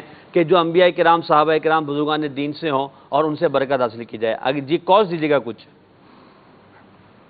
ماشاءاللہ بہت ہی پیارا موضوع ہے عطائے رحمان ماہ رمضان میں تبرکات۔ تو ویسے تو ماشاءاللہ تبرکات کے حوالے سے ہماری قوم کے اندر عقیدت اور محبت بہت زیادہ ماشاءاللہ پائی جاتی ہے، لیکن کچھ اور چیزوں کو بھی تبرک کہا جاتا ہے۔ اس حوالے سے کچھ مدنی پھول ارشاد فرمائیں۔ جیسے محفلوں کے آخر میں جو لنگر وغیرہ دیا جاتا ہے تو اس میں بھی کہا جاتا ہے جی کوئی تبرک وغیرہ ہمارے لیے بھی رکھیے گا، یا تبرکن ہمیں کیا پیش کریں گے۔ اسی طرح کچھ لوگ جو مزارات وغیرہ پہ جاتے ہیں یا کسی نیک ہستی کی بارگاہ میں جاتے ہیں تو وہاں سے واپسی پر بعض لوگ وہ کڑے وغیرہ اور انگلیوں میں ڈالنے کے لیے وہ چھلے وغیرہ لے کے آ جاتے ہیں، اور اس کو بھی تبرک سمجھا جاتا ہے۔ تو ایسی چیزوں کو بطور تبرک استعمال کرنا کیسا ہے، اس حوالے سے کچھ مدنی پھول ارشاد فرمائیں۔ جی حضور عطر بھائی، یہ کڑے بھی تبرک ہیں اور لنگر تو تبرک ہے، آپ فرمائیں کیا فرمائیں؟ ماشاءاللہ عز و جل، بڑا اہم موضوع تھا۔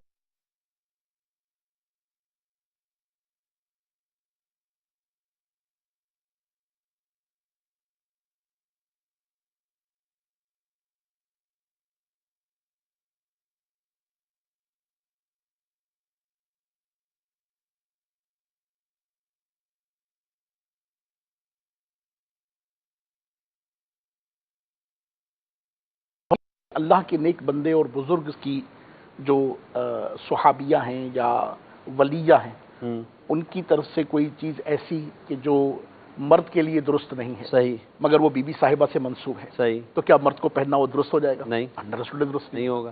تو یہ تو خیر ایک میں نے مثال آپ کو پیش کی ہے، مگر وہ چیزیں کہ جن کی شریعت نے اجازت دی ہی نہیں ہے، جیسے مرد کے لیے سونا، چاندی یا کسی اور دھات، سوائے اس کے کہ جو انگوٹھی کی جائز مقدار ارشاد فرمائی گئی ہے، اس کے علاوہ تو کسی بھی دھات کی اجازت نہیں ہے۔ تو اولیاء اللہ کے درباروں سے لوگ جو جاتے ہیں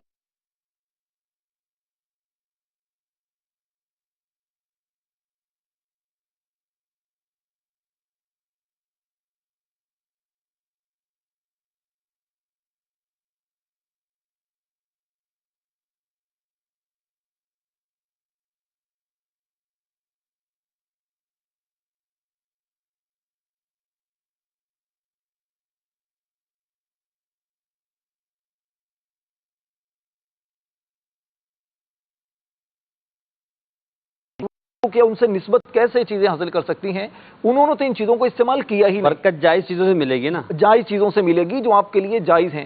اسی طرح مثال کے طور پر یہ چھلے پہن لیں گے یا اس طرح بالیاں پہن لیتے ہیں، کہتے جی ہم ملنگ ہیں، عورتوں والے لباس پہن کر، مردانہ ان کے مرد ہے عورتوں والے لباس پہن کر سمجھتے جی ہم وہاں کے نسبت سے یہ کام کر رہے ہیں۔ تو اس بات کو ذہن نشین رکھنا بہت ضروری ہے کہ تبرک کا مطلب سمجھیے، اس کا معنی ہے برکت حاصل کرنا، اور برکت ہمیشہ جائز چیزوں میں ملتی ہے، یہ بات جائز اور غلط چیزوں سے برکت حاصل نہیں ہوتی۔ مگر اس کے لیے نا یہ بھی ضروری ہے نا، اللہ تعالیٰ رحمت کی نظر کرے کہ میرے علم میں ہو کہ کیا چیز جائز ہے اور کیا چیز ناجائز ہے، سیکھنا پڑے گا، کیونکہ یہ اصل مسئلہ یہ ہے کہ واقعی الحمدللہ رب العالمین عاشقان رسول کی اور حسن اعتقاد رکھنے والوں کی ایک تعداد، جس طرح ہم جس طرح پاکستان تو پاکستان ہے نا، کوئی بغداد معلّہ حاضر ہوا، کربلا معلّہ حاضر ہوا، نجف اشرف حاضر ہوا، اللہ مکہ مدینے کی حاضری نصیب کرے۔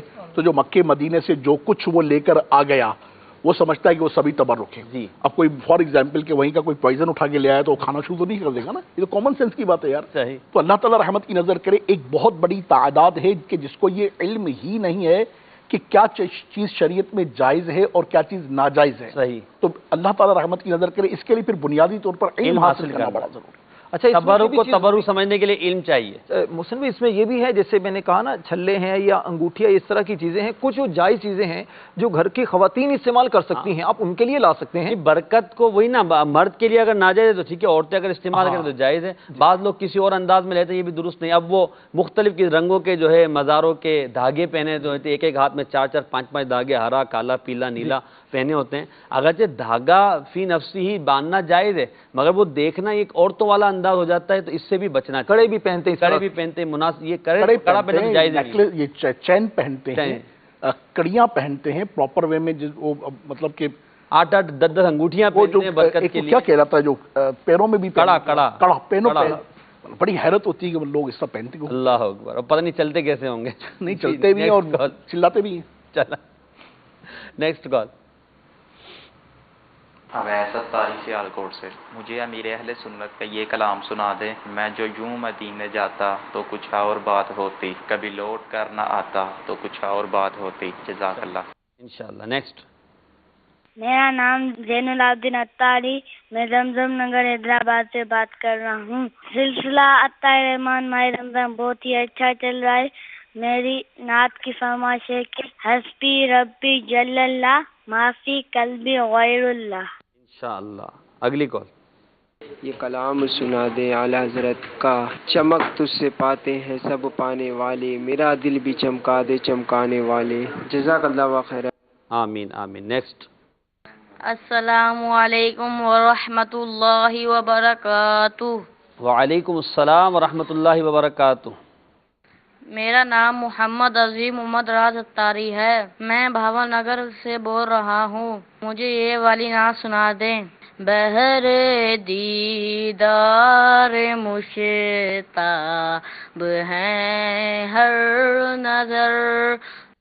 انشاءاللہ نیکسٹ۔ میرا نام ظہیر ہے، کراچی سے بات کر رہا ہوں، اور نعت ہے میرا فرمائش جو میری دلی خواہش ہے وہ ہے یہ کہ زمین میلی ہو نہیں سکتی۔ انشاءاللہ نیکسٹ۔ میرا نام جلیہ تاریہ ہے، میں دارالمدینہ زمزم نگر حیدرآباد میں بیٹھی ہوں، مجھے یہ نعت سنا دے۔ مجھے در پہ پیر بولانا مدنی مدینے والے۔ جزاکم اللہ خیر۔ آمین وإیاکم۔ آپ کی روز ماشاءاللہ کال آتی ہے، اللہ آپ کو برکت عطا فرمائے۔ ایک اور کال دیجیے گا۔ آپ کا سلسلہ بہت ہی اچھا ہے، مجھے یہ نعت سنا دیں، اب تو بس ایک ہے میں مدینہ دیکھو، جزاک اللہ خیرہ۔ آمین آمین۔ نیکسٹ۔ محمد ریحان اسلام آباد سے بات کر رہا ہوں، G6 سے بات کر رہا ہوں۔ میں نے اکثر بھائی کی خدمت میں دعا کے لیے کہنا ہے، جو ان کے ساتھ موٹر سائیکل پہ ہوتے تھے، بہت سخت بیمار ہوں۔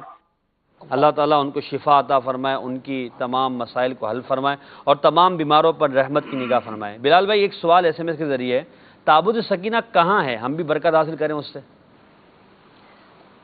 ابھی ہم دیکھ سکتے ہیں اسے، کہیں زیارت ہو سکتی ہے اس کی؟ اس سلسلے میں ماہنامہ فیضان مدینہ میں مضمون لکھنے کی سعادت حاصل ہوئی تھی۔ جی جی۔ اس کے حوالے سے تحقیق بہت کی، لیکن جب یہ تابوت سکینہ واپس آیا تھا، جس کا قرآن مجید میں ذکر ہے کہ بنی اسرائیل سے پہلے یہ چلا گیا تھا، اور پھر یہ طالوت کے بادشاہی کو تسلیم کروانے کے لیے جب یہ تابوت آیا تھا، تو اس وقت یہ حضرت داؤد علیہ السلام کو منتقل ہوا کہ انہوں نے جو ہے وہ اس دابر ظالم اس کو قتل کیا تھا جا کر، جالوت کو۔ جی ہاں، جالوت کو۔ تو پھر یہ تابوت سکینہ حضرت داؤد علیہ السلام اس کو پھر لے کے آ گئے تھے بیت المقدس، اور بیت المقدس میں یہ منتقل ہوا تھا حضرت سلیمان علیہ السلام۔ تو پھر وہاں پر جب بیت المقدس میں ہیکل سلیمانی بنا تھا، تو ہیکل سلیمانی کے اندر باقاعدہ ایک بلند عمارت بنوا کر اس کو حضرت سلیمان علیہ السلام نے رکھوایا تھا۔ اور جب آپ کا اس دنیا سے پردہ ہو گیا، وصال ظاہری آپ نے فرما لیا، اس کے متعلق پھر بعد میں بہت سارے تاریخ کے اقوال ہے کہ پھر فلاں بادشاہ نے حملہ کیا تو اس کے بعد یہ غائب ہو گیا، پھر جناب فلاں آیا تو پھر کسی نے اس کو کنویں میں ڈال دیا تو آج تک نہیں پتہ چلا، بہت سارے اقوال ہیں۔ لیکن بالآخر یہ کہ جب قرب قیامت ہوگا تو امام مہدی رضی اللہ تعالیٰ عنہ اس کو بحیرہ تبریہ، یہ ایک جھیل ہے اور بہت جو ہے وہ اس کا جو سفر ہے وہ بہت زیادہ طویل ہے، تو اس جھیل سے اس کو آپ نکالیں گے، ایک قول کے مطابق یہ ہے، اور ایک اس کے متعلق ملتا ہے کہ ترکی کا کوئی شہر ہے، آپ اس کو وہاں سے نکالیں گے، اور اس جگہ میں یہ کسی پہاڑ کی غار میں آج دفن ہے، اور اس کے متعلق یہ بھی آتا ہے کہ جس علاقے میں یہ ہے وہاں پر سبحان اللہ، اور ان بارشوں کی وجہ یہ بیان کی جاتی ہے کہ وہاں پر چونکہ یہ تابوت سکینہ موجود ہے، اس لیے رحمت کے نتیجے میں وہاں بارش، تو قرب قیامت میں امام مہدی رضی اللہ تعالیٰ عنہ اس کو نکالیں گے۔ اور تابوت سکینہ یہ ایک ایسی چیز ہے، یہ مسلمانوں کے لیے بھی باعث افتخار اور یوں سمجھ لیں باعث تکریم ہے، یہودیوں کے لیے بھی اور اسی طرح عیسائیوں کے لیے بھی، یعنی ہر مذہب کے پیروکاروں کے لیے جتنے بھی آسمانی دین ہیں اس کو حاصل کرنے کی سب کو جو ہے وہ کوشش، سب اس کو معظم سمجھتے ہیں۔ تو یہ تابوت سکینہ قرب قیامت امام مہدی رضی اللہ عنہ، یعنی کہ مسلمہ ہو گیا نا پھر تو اس کی برکت حاصل کرنا، تو اب عطوف ہے ان لوگوں پر کہ جو اپنے آپ کو مسلمان بھی کہیں اور پھر تبرکات کے حوالے سے وسوسوں کا شکار بھی رہیں۔ بڑھتے ہیں جی جی، ماشاءاللہ بڑی زبردست آپ نے مسلمہ بات کہی نا، کہ اہل کتاب کے نزدیک اور مومنوں کے نزدیک تو ہے ہی ماشاءاللہ عز و جل تبرک خاص الحمدللہ برکات کا حامل۔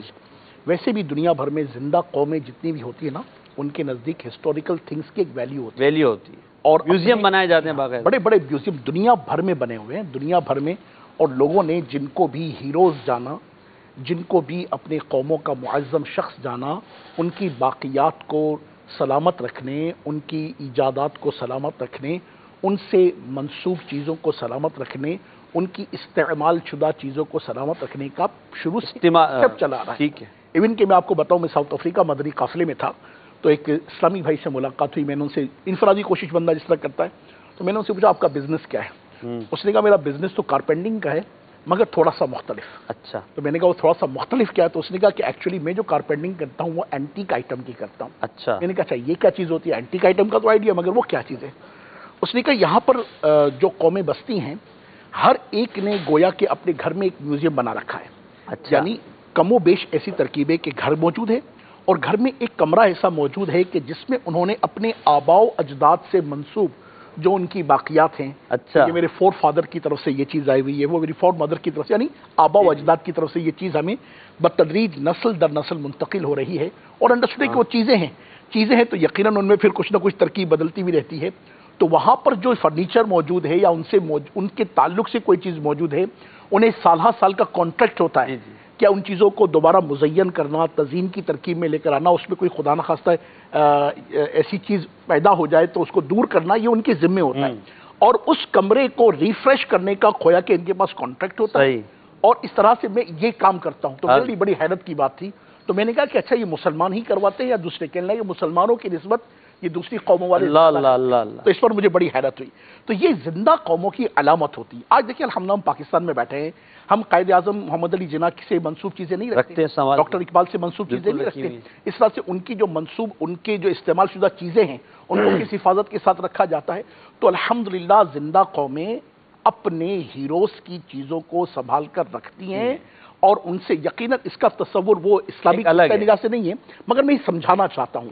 تو بزرگوں سے یعنی پھر ماشاءاللہ عز و جل بینگ اے مومن، بینگ اے مسلم، چونکہ ہمارا تعلق تو بلیو کے اعتبار سے نا، اور ہم رسول خدا احمد مجتبیٰ محمد مصطفیٰ صلی اللہ علیہ وسلم کی ذات بابرکات کو ناٹ اونلی اور اور ہیرو، وہ تو بگیسٹ ہیرو آف ورلڈ ہے الحمدللہ، biggest hero of the universe الحمدللہ رب العالمین. وہ اور ان کے اہل بیت، وہ اور ان کے اصحاب کریم، وہ اور ان کی امت کے اولیاء نہ صرف وہ ہمارے ہیرو ہیں بلکہ ثم الحمدللہ رب العالمین، رب پاک اور اس کے محبوب پاک صلی اللہ علیہ وسلم کے وسیلے سے مولا نے ان کی زوات میں وہ برکات رکھی ہیں کہ ان کی زوات تو برکات کا باعث ہیں. اور دنیا میں جہاں تشریف فرما تھے، اب دیکھیں ایک جگہ پر ایک بزرگ نے چلہ کیا. آج داتا علی حجویری رضی اللہ عنہ کا مزار شریف ہے، اور حضور کے مزار شریف کے قریب سیدنا چشتی اجمیری رضی اللہ عنہ کا چلہ ہے. اسلام آباد کے اسلامی بھائی جانتے ہیں، اسلام آباد میں قبلہ امام بری سرکار رحمۃ اللہ تعالی، امام بری سرکار کا تو مزار شریف یہی جگہ پر ہے نا، مگر حضور یقیناً وہاں تشریف فرما ہوتے تھے تو کئی مقامات پر ان کی عبادت گاہ، جس کو چلہ گاہ کہا جاتا ہے ایکچولی عبادت گاہ، کہ کبھی اس پہاڑی پر بیٹھ کر عبادت فرمائی، کبھی اس پہاڑی پر بیٹھ کر عبادت فرمائی. ہم مری حاضر ہوئے، مری میں ایک بہت بڑے ولی اللہ، ان کا نام اس وقت میرے ذہن میں نہیں آ رہا، میں بہت دن سے تلاش کر رہا ہوں.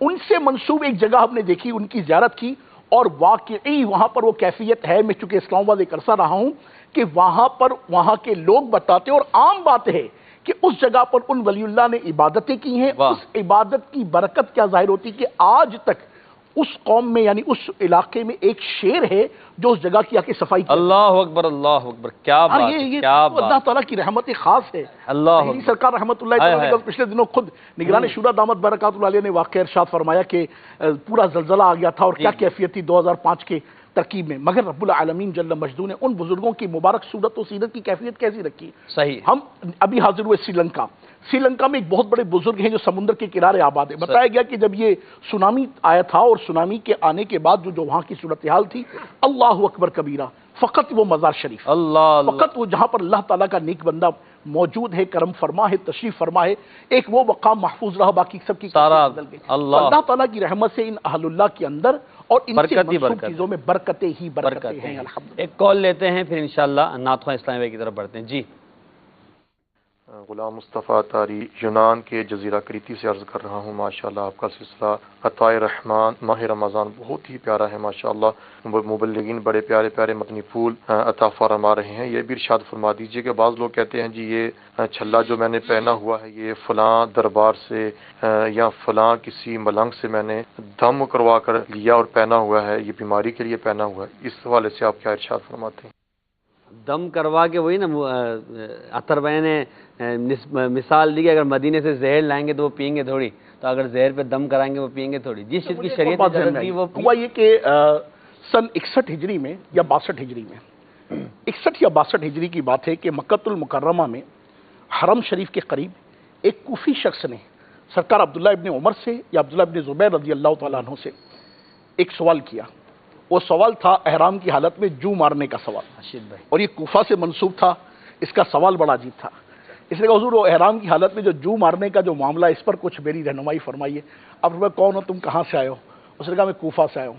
آپ نے بڑا زبردست اور جسے کہتے نا کہ وہ کیا، آپ نے ارشاد فرمایا تجھے اس جو اور اس کے مارنے کا تو خیال رہا، مگر اے کوفیو تمہیں یہ خیال نہ رہا کہ رسول محتشم نبی معظم شفیع امم صاحب الجود والکرم صلی اللہ علیہ وبارک وسلم کے وہ شہزادہ باوقار، وہ قبلہ و کعبہ جو حضور صلی اللہ علیہ وسلم کے مبارک شہزادے ہیں، حضور علیہ الصلوۃ والسلام کے جگر کے ٹکڑے ہیں، سرکار نے جن کے لیے فرمایا الحسین منی وانا من الحسین، ان کریم سیدنا حسین رضی اللہ تعالیٰ عنہ اور ان کے اہل کو شہید کرتے ہوئے، اہل بیت کو شہید کرتے ہوئے تمہیں خیال نہ آیا، آج تمہیں جوں کا خیال آ رہا ہے. تو بالکل یہی کیفیات ہیں کہ ان اولیاء اللہ کی تعلیمات کا تو ہمیں خیال نہیں آیا.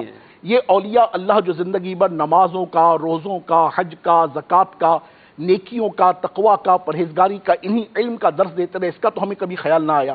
مگر ہم چونکہ علم حاصل ہی نہیں کیا تو ہماری توجہ چاہتے نہ چاہتے ہوئے ان امور کی طرف چلی جاتی ہے زندگی بھر وہ منع کرتے، صحیح صحیح بالکل، جن سے زندگی بھر وہ منع کرتے رہو اس کی طرف توجہ نہیں، صحیح، تو وہ جو کا خیال آتا رہتا ہے اور سرکار حسین کا خیال آئے نہیں. تو بالکل یہی کیفیات ہے کہ ان داتا علی حجویری نے زندگی بھر روزے رکھے، زندگی بھر نمازیں پڑھی، قیام کیے، سجود کیے، قعود کیے. ان کے مزار شریف سے باہر، ایریا سے باہر کسی اسٹال پر کھڑے ہو کر 25 روپے کا چھلا لے کر ہم سمجھتے ہیں کہ حضور کی ساری برکات اس میں سمجھ کر آ جائیں گی. تو یار تھوڑا سا کامن سینس بھی یوز کرنا چاہیے. ماشاءاللہ بڑی پیاری تربیت فرمائی ہے. تبرکات کے حوالے سے جو صحیح نظریہ ہے اسی کو اپنانا چاہیے اور جو غلط ہے اسے غلط ہی جاننا چاہیے. نعت خواہ اسلامیہ کی طرف بڑھتے ہیں. حضور کچھ فرمائشوں کو پورا کر دیجئے تھوڑے تھوڑے اشعار لے کر. صلی اللہ تعالی علی محمد صلی اللہ علیہ وسلم. چمک تجھ سے پاتے ہیں سب پانے والے، میرا دل بھی چمکا دے چمکانے والے. تو زندہ ہے واللہ، تو زندہ ہے واللہ، تو زندہ ہے واللہ، تو زندہ ہے واللہ. میرے چشم آدم سے چھپ جانے والے، میرا دل بھی چمکا دے چمکانے والے. حرم کی زمین،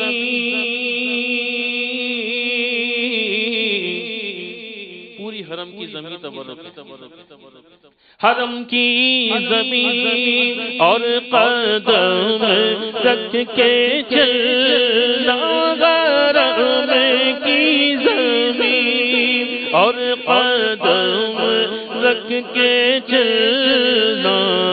رے سر کا موقع ہے او جانے والے، رے سر کا موقع ہے او جانے والے. میرا دل بھی چمکا دے چمکانے والے. تو میرے حرم میں فقیر اعظم، تو میرے حرم میں فقیر اعظم. تیرے گل اور یہ لب میں طلب کی طلب، تیرے گل اور یہ لب میں طلب کی طلب. تو عطا ہی عطا، تو کجا کجا، تو کجا بن کجا آقا، تو کجا بن کجا. تو کہاں میں کہاں، تو کجا بن کجا. سب سے اعلیٰ اعلیٰ ہمارا نبی، سب سے بالا بالا ہمارا نبی.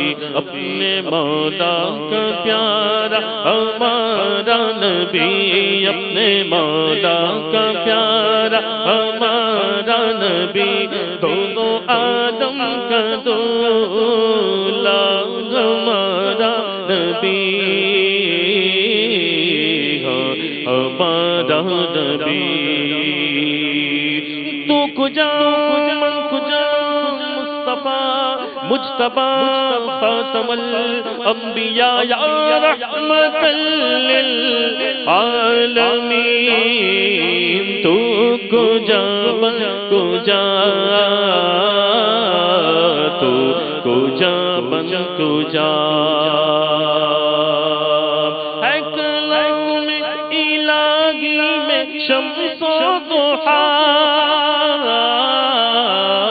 تیرے چہرہ نور فضا کی قسم، قسم شب تار میرا یہ تھا، قسم شب تار میرا یہ تھا کہ حبیب کی زلف دوتا کی قسم زلف دوتا کی قسم وہ خدا نے یہ مرتبہ تجھ کو دیا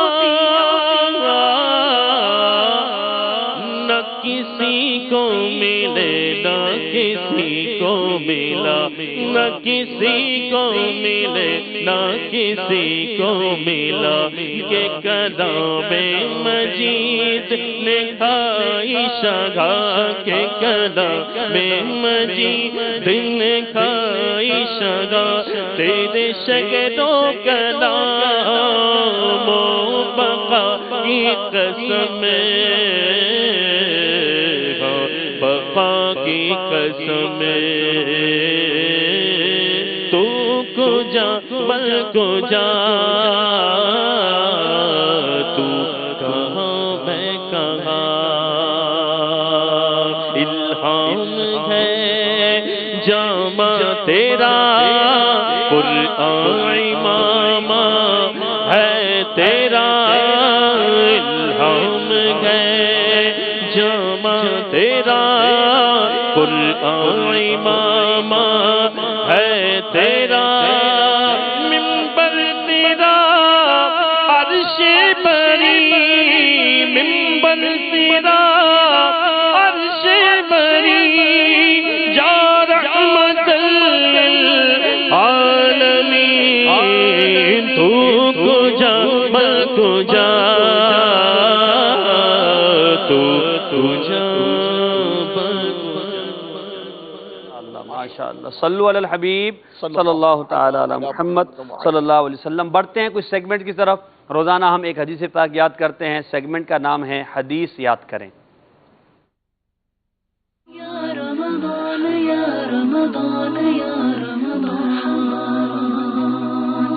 جی راشد بھائی آج کون سی حدیث پاک یاد کروائیں گے؟ آج بہت پیاری حدیث پاک ہے. صفائی نصف ایمان ہے اور صفائی میں یوں سمجھیے کہ بنیادی چیز انسان کا منہ ہے جس سے بندہ رب کا ذکر کرتا ہے, قرآن پاک کی تلاوت کرتا ہے, نبی پاک علیہ الصلوۃ والسلام پر درود پاک پڑھتا ہے. آج حدیث پاک مسواک سے متعلق ہے. بہت ہی خوبصورت حدیث پاک ہے. سیدہ عائشہ صدیقہ طیبہ طاہرہ رضی اللہ تعالی عنہا حدیث پاک روایت کرتی ہیں کہ نبی مکرم شفیع معظم شاہ عرب و عجم صلی اللہ علیہ وسلم نے ارشاد فرمایا السواک مطہرۃ للفم مرضات للرب. کیا بات ہے. فرمایا کہ مسواک میں منہ کی پاکیزگی ہے اور رب کی رضا ہے. سبحان اللہ. سنن نسائی شریف کی یہ حدیث پاک ہے. اگر ایک دو مرتبہ پڑھا دیں. السواک مطہرۃ للفم مرضات للرب. السواک مطہرۃ للفم مرضات للرب. السواک مطہرۃ للفم مرضات للرب.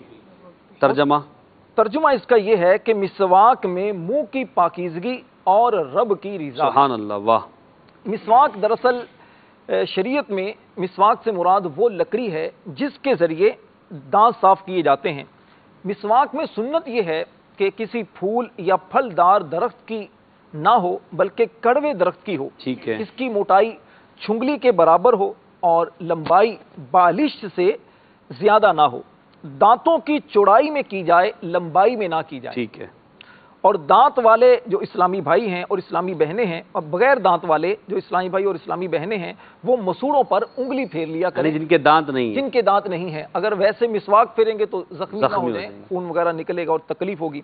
اور مسواک سنت کن مقامات پر ہے؟ ایک تو وضو سے پہلے, قرآن پاک کی تلاوت سے پہلے.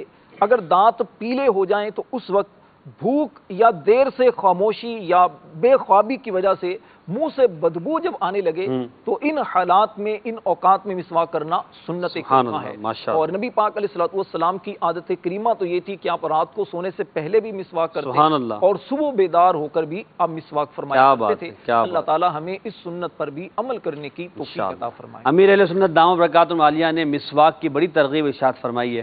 تو جو اسلامی بھائی مسواک نہیں کرتے انہیں چاہیے کہ مسواک کریں اور مسواک کی سنت کو اپنائیں. مسواک سے انشاءاللہ آپ کو دنیا اور آخرت کے بے شمار فوائد حاصل ہوں گے اور اللہ نے چاہا رب کی رضا بھی حاصل ہوگی. بڑھتے ہیں ہم اپنے اگلے سیگمنٹ کی طرف جس میں ہم قرآن پاک کی ایک مثال کے ذریعے سمجھنے کی کوشش کرتے ہیں اللہ تبارک و تعالیٰ نے جو ہمیں ارشاد فرمایا ہے. سیگمنٹ کا نام ہے قرآنی مثالیں.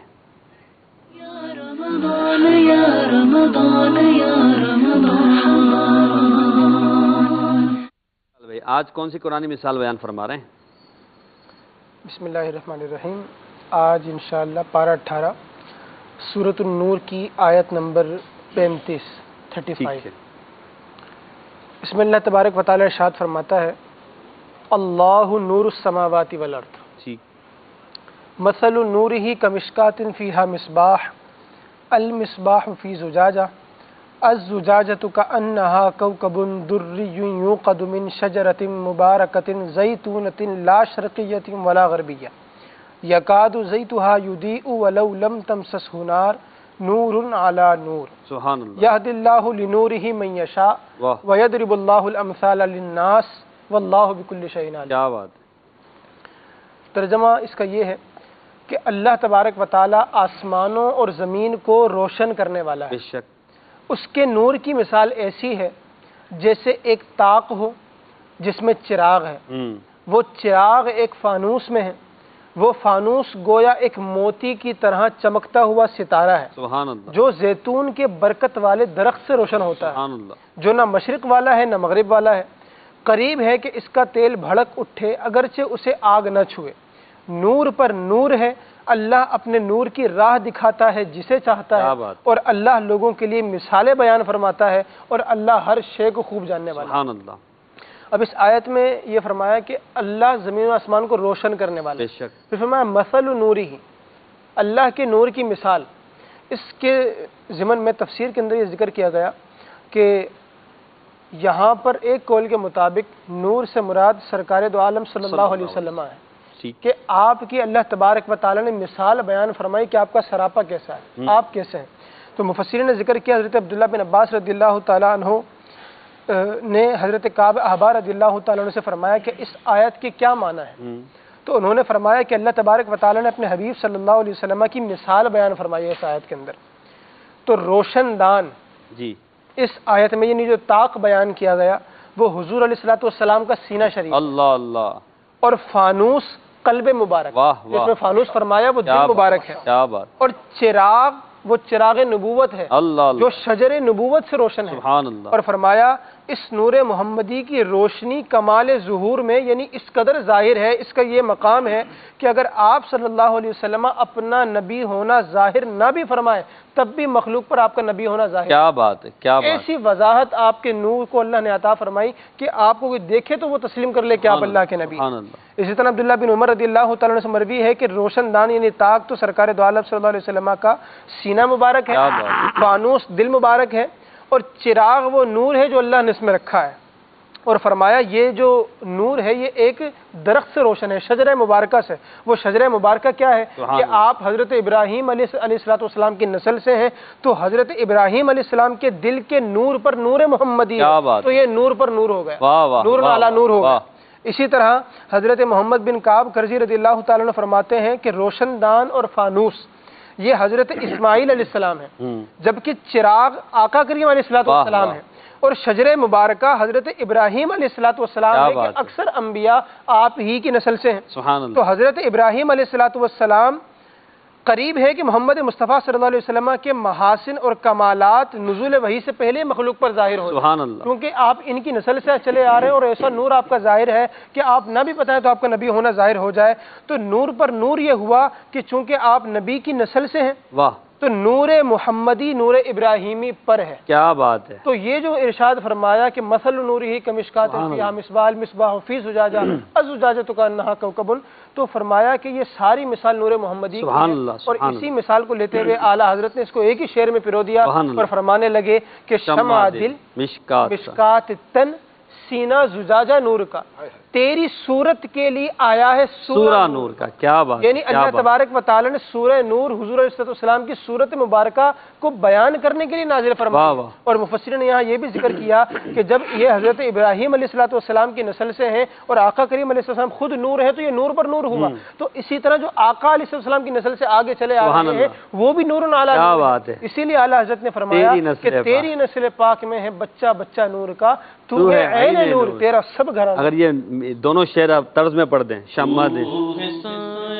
نور کا ہر عزب ٹکڑا نور کا، سائے کا سایہ نہ ہوتا ہے نا سایہ نور کا. شمع دل مشکات تن سیدھا زجاجہ نور کا، شمع دل مشکات تن سیدھا زجاجہ نور کا، تیری صورت کے لیے آیا گے سورہ نور کا، تیری نسل پاک میں ہے بچہ بچہ نور کا، تیری نسل پاک میں گئے بچہ بچہ نور کا، تیری نسل پاک میں گئے بچہ بچہ نور کا، تو گئے نور تیرا سب گھرانہ نور کا. مدنی چینل کے ناظرین، بڑھتے ہیں اپنے اگلے سیگمنٹ کی طرف جس کا نام ہے تکلیف مت دیجئے.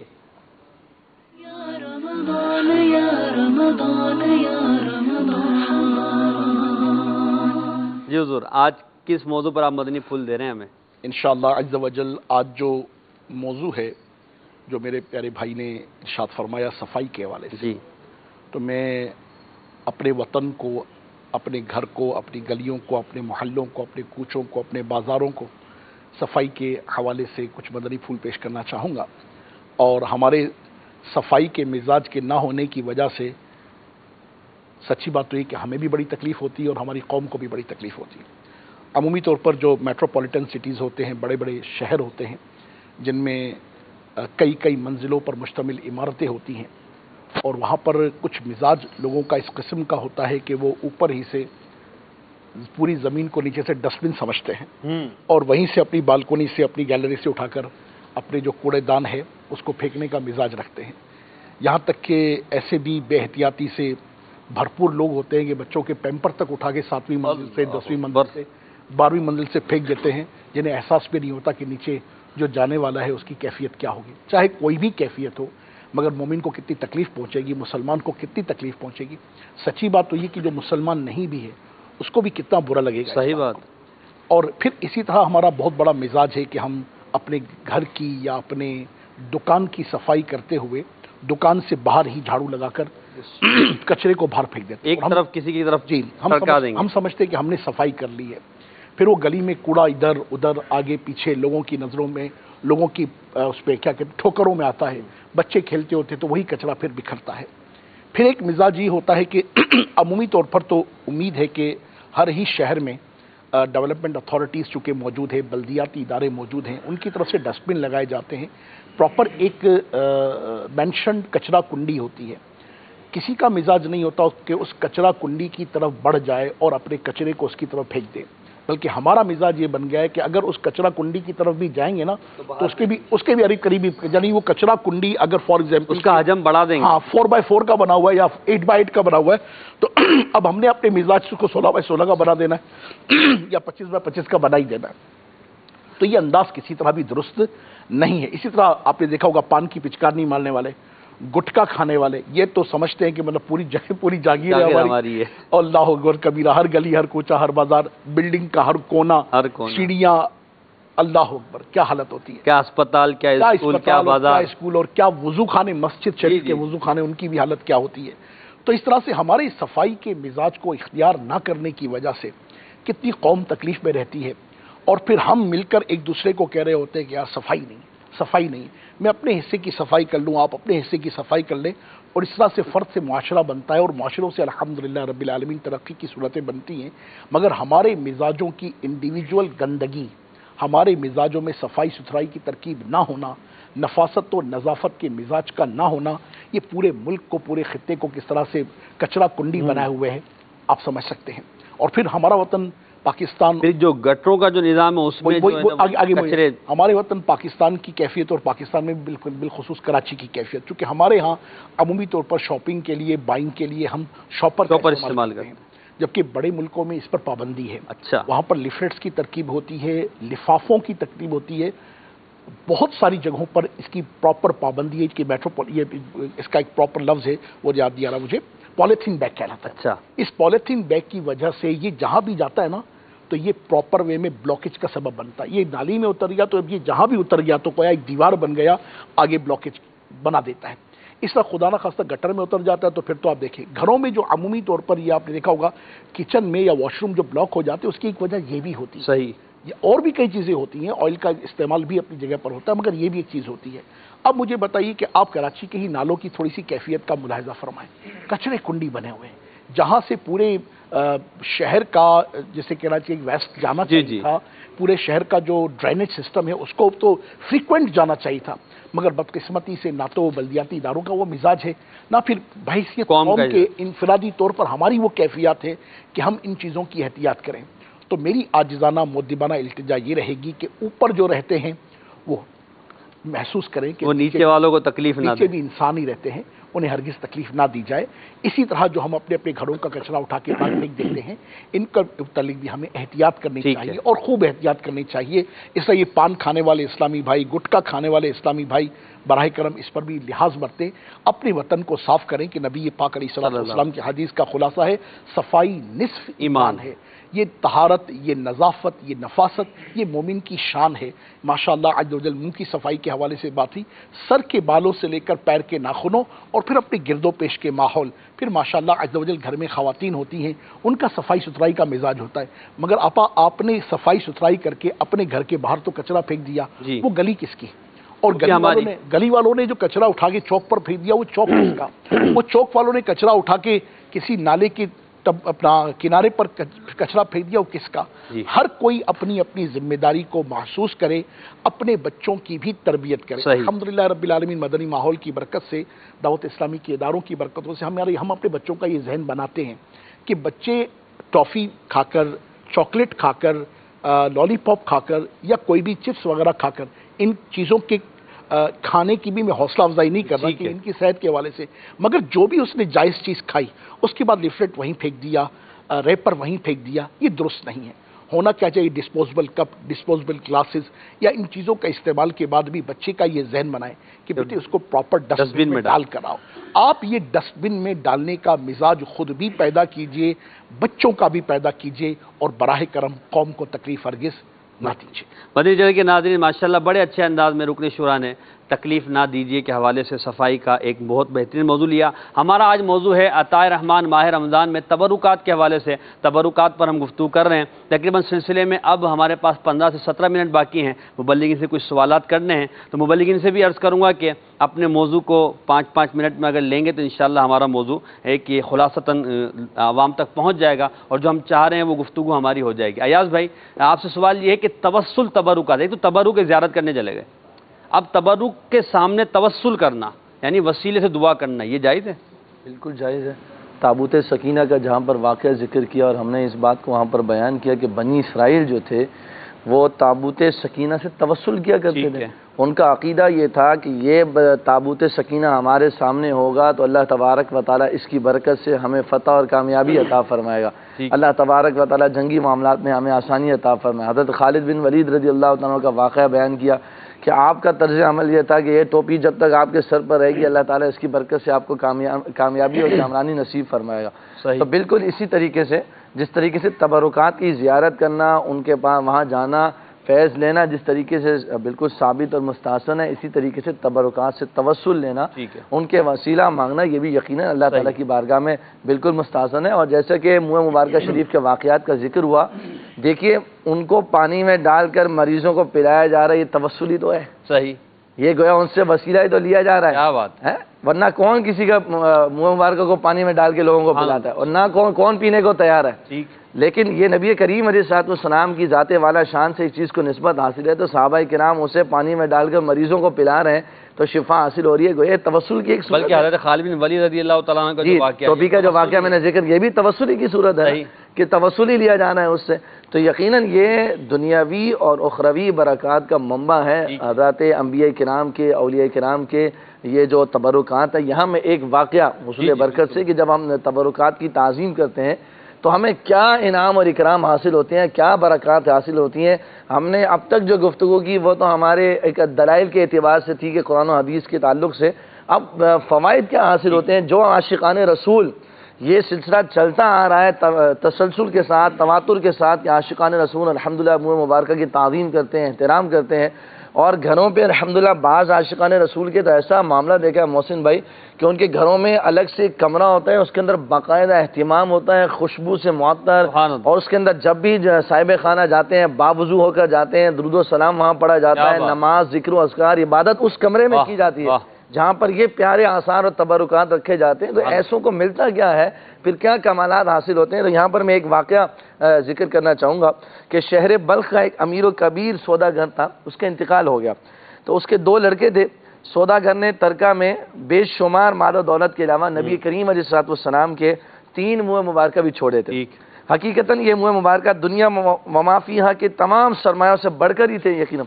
تو ترکے کی تقسیم کے جب سلسلہ شروع ہوا تو مال و دولت تو آدھا آدھا دونوں بیٹوں نے تقسیم کر لیا، لیکن اب جب منہ مبارکہ کی تقسیم کا سلسلہ آیا تو بڑے بھائی نے مشورہ دیا کہ دونوں بھائی ایک ایک منہ مبارکہ لے لیتے اور تیسرے بال مبارک کے 2 حصے کر لیتے اور آدھا آدھا رکھ لیتے۔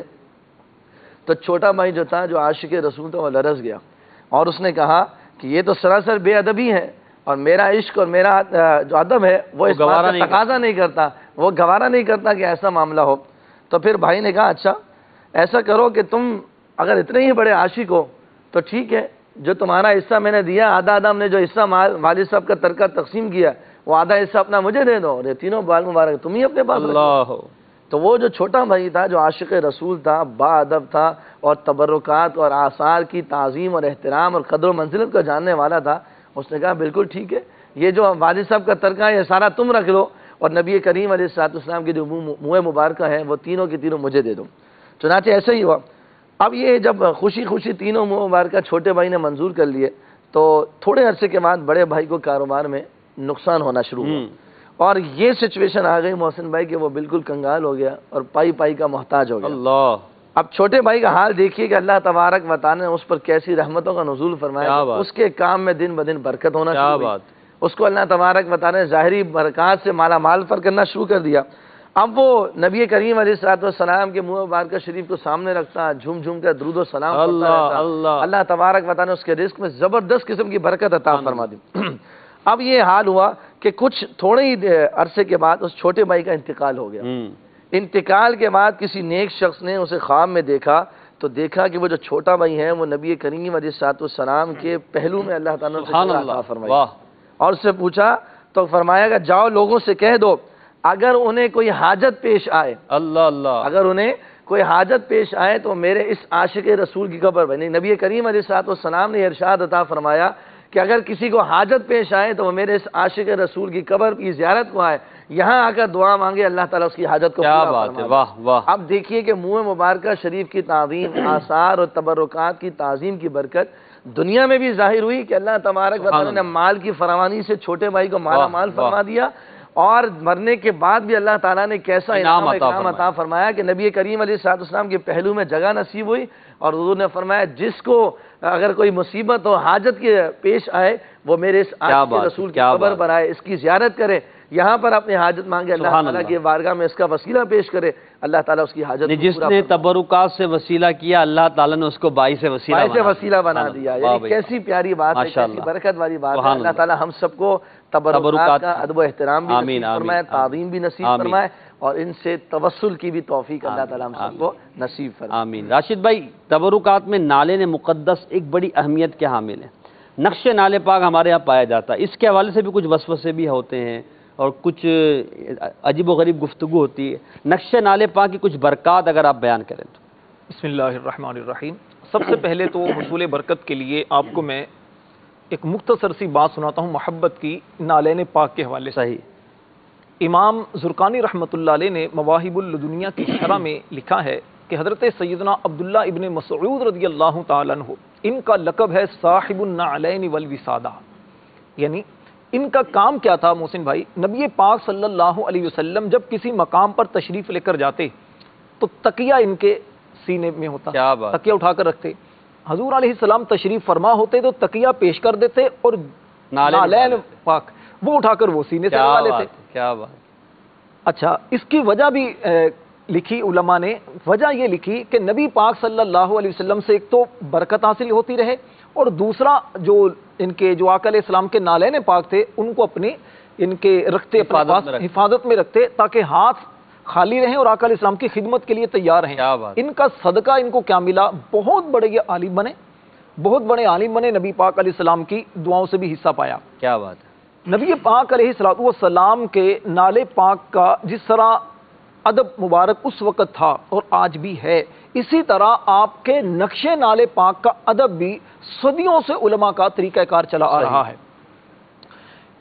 50 سے زائد جو بزرگان دین متقدمین یا متاخرین گزرے ہیں انہوں نے اس موضوع پر کتابیں لکھی ہیں. ان میں سے زیادہ جو مشہور ہے وہ نالے پاک کے حوالے سے وہ حافظ محدث المسانی رحمۃ اللہ علیہ ہیں. انہوں نے یہ کتاب لکھی ہے نبی پاک علیہ السلام کے قدمین شریفین کی طرف بیٹھ کر مدینہ پاک میں. اور اس میں انہوں نے کئی واقعات لکھے ہیں، کئی انہوں نے فضائل و مناقب اس کے لکھے ہیں. ان کے ایک شاگرد ہیں ابو جعفر. صحیح. ان کے بارے میں انہوں نے لکھا کہ میں نے یہ نقشہ بنا کر ان کو دیا. صحیح. نالے پاک کا نقشہ بنا کر ان کو دیا تو یہ فرماتے ہیں کہ میں نے ایک عجیب اس کی برکت دیکھی. رات کو میری زوجہ کے بچوں کی امی کے بڑی تکلیف ہوئی کسی مقام پر، تو میں نے وہ جو نقشہ تھا اس مقام پر رکھا. اس نقشے کی برکت سے میں نے اللہ تعالیٰ سے دعا بھی کی کہ یا اللہ اس نالے پاک والے آقا کا صدقہ میری زوجہ کو شفا عطا فرما.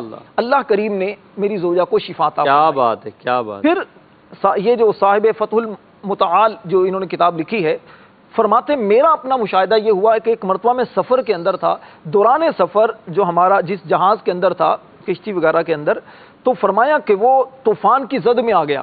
تو وہ جو ملاح تھا میں نے اس ملاح کو یہ نقش پاک دیا، نالے پاک کا نقش دیا، اور میں نے کہا کہ اسے اپنے سامنے رکھو اور اللہ سے دعا کرو. اللہ اللہ. اس نقش نالے پاک کی برکت سے اللہ تعالیٰ نے اس طوفان سے نجات عطا فرمائی. کیا بات. علماء نے محسن بھائی مزید لکھا ہے اس نقش نالے پاک کے حوالے سے کہ جس بندے کے پاس یہ نقش نالے پاک ہو، اگر بندے کے پاس ہو، دشمنوں سے حفاظت ہوتی ہے، حاسدوں سے حفاظت ہوتی ہے، نظر بد سے اس کی حفاظت ہوتی ہے. اگر مال میں رکھا جائے تو اس مال میں برکت ہوتی ہے. اگر عورت حاملہ ہو وہ اپنے پاس رکھے تو اس کی مشکل رب کریم عز و جل آسان فرماتا ہے. اس نقش نالے پاک کی برکت سے دعا کی جائے تو دعائیں رب کی بارگاہ میں قبول ہوتی ہیں. اعلیٰ حضرت امام اہل سنت مولانا شاہ احمد رضا خان رحمۃ اللہ علیہ نے فتاوی رضویہ شریف میں کئی مقام پر اس نقش نالے پاک کے فضائل و برکات لکھے ہیں. ملا جامی رحمۃ اللہ علیہ نے ایک بڑا پیارا کلام لکھا ہے فارسی کے اندر. اس میں آپ ایک شعر کہتے ہیں چوں سوئے من گزر آری بنے مسکین ناداری فدائے نقش نعلینت کنم جا یا رسول اللہ صلی اللہ علیہ وسلم. عرض کرتے ہیں یا رسول اللہ صلی اللہ علیہ وسلم مجھ گناہگار نادار و مسکین کی طرف نظر رحمت فرمائیے، آپ کے نقش نال پر میں اپنی جان قربان کرتا ہوں. بات ہے، کیا بات. آری منے مسکین سے ناداری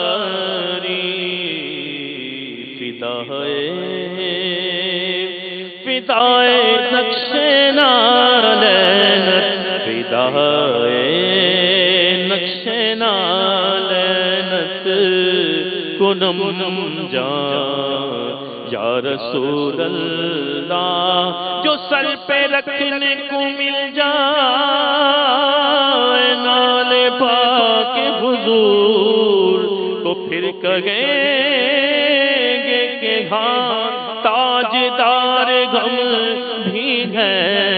فدائے فدائے نقش نالینت فدائے نقش نالینت کنم جان یا رسول اللہ۔ ماشاء اللہ عز و جل، نالے پاک کی برکات کا بھی ہم نے سنا، منہ مبارک کی برکات کا بھی سنا، تبرکات کا بھی سنا۔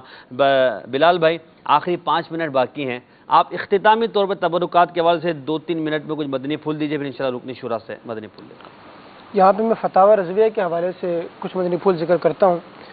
اعلیٰ حضرت امام اہل سنت رحمۃ اللہ تعالی علیہ فتاوی رضویہ میں ارشاد فرماتے ہیں کہ حضور علیہ الصلوۃ والسلام کے تبرکات سے تو ہم نفع حاصل کرتے ہیں اور اس کے حوالے سے گفتگو بھی جاری ہے۔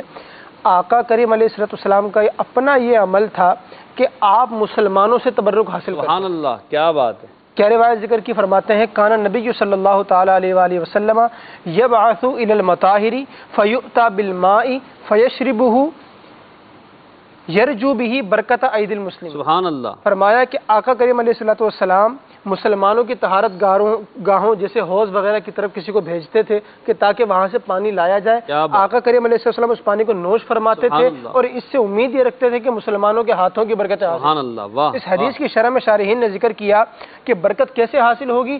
آقا کریم علیہ السلام کا یہ عقیدہ تھا لِأَنَّهُمْ مَحْبُوبُونَ لِلَّهِ تعالی، کہ یہ جو مسلمان ہیں یہ اللہ کے محبوب ہیں۔ اس کی دلیل کیا ہے کہ اللہ نے قرآن میں فرمایا ان اللہ یحب التوابین ویحب المتطہرین، اللہ توبہ کرنے والوں کو محبوب رکھتا ہے اور جو پاکی حاصل کرتے ہیں ان کو محبوب رکھتا ہے۔ اب اعلیٰ حضرت رحمۃ اللہ تعالی علیہ یہ ساری ذکر کرنے کے بعد فرماتے ہیں، کلام سنیے گا ذرا، فرماتے ہیں اللہ اکبر اللہ اکبر اللہ اعلی و اجل و اکبر۔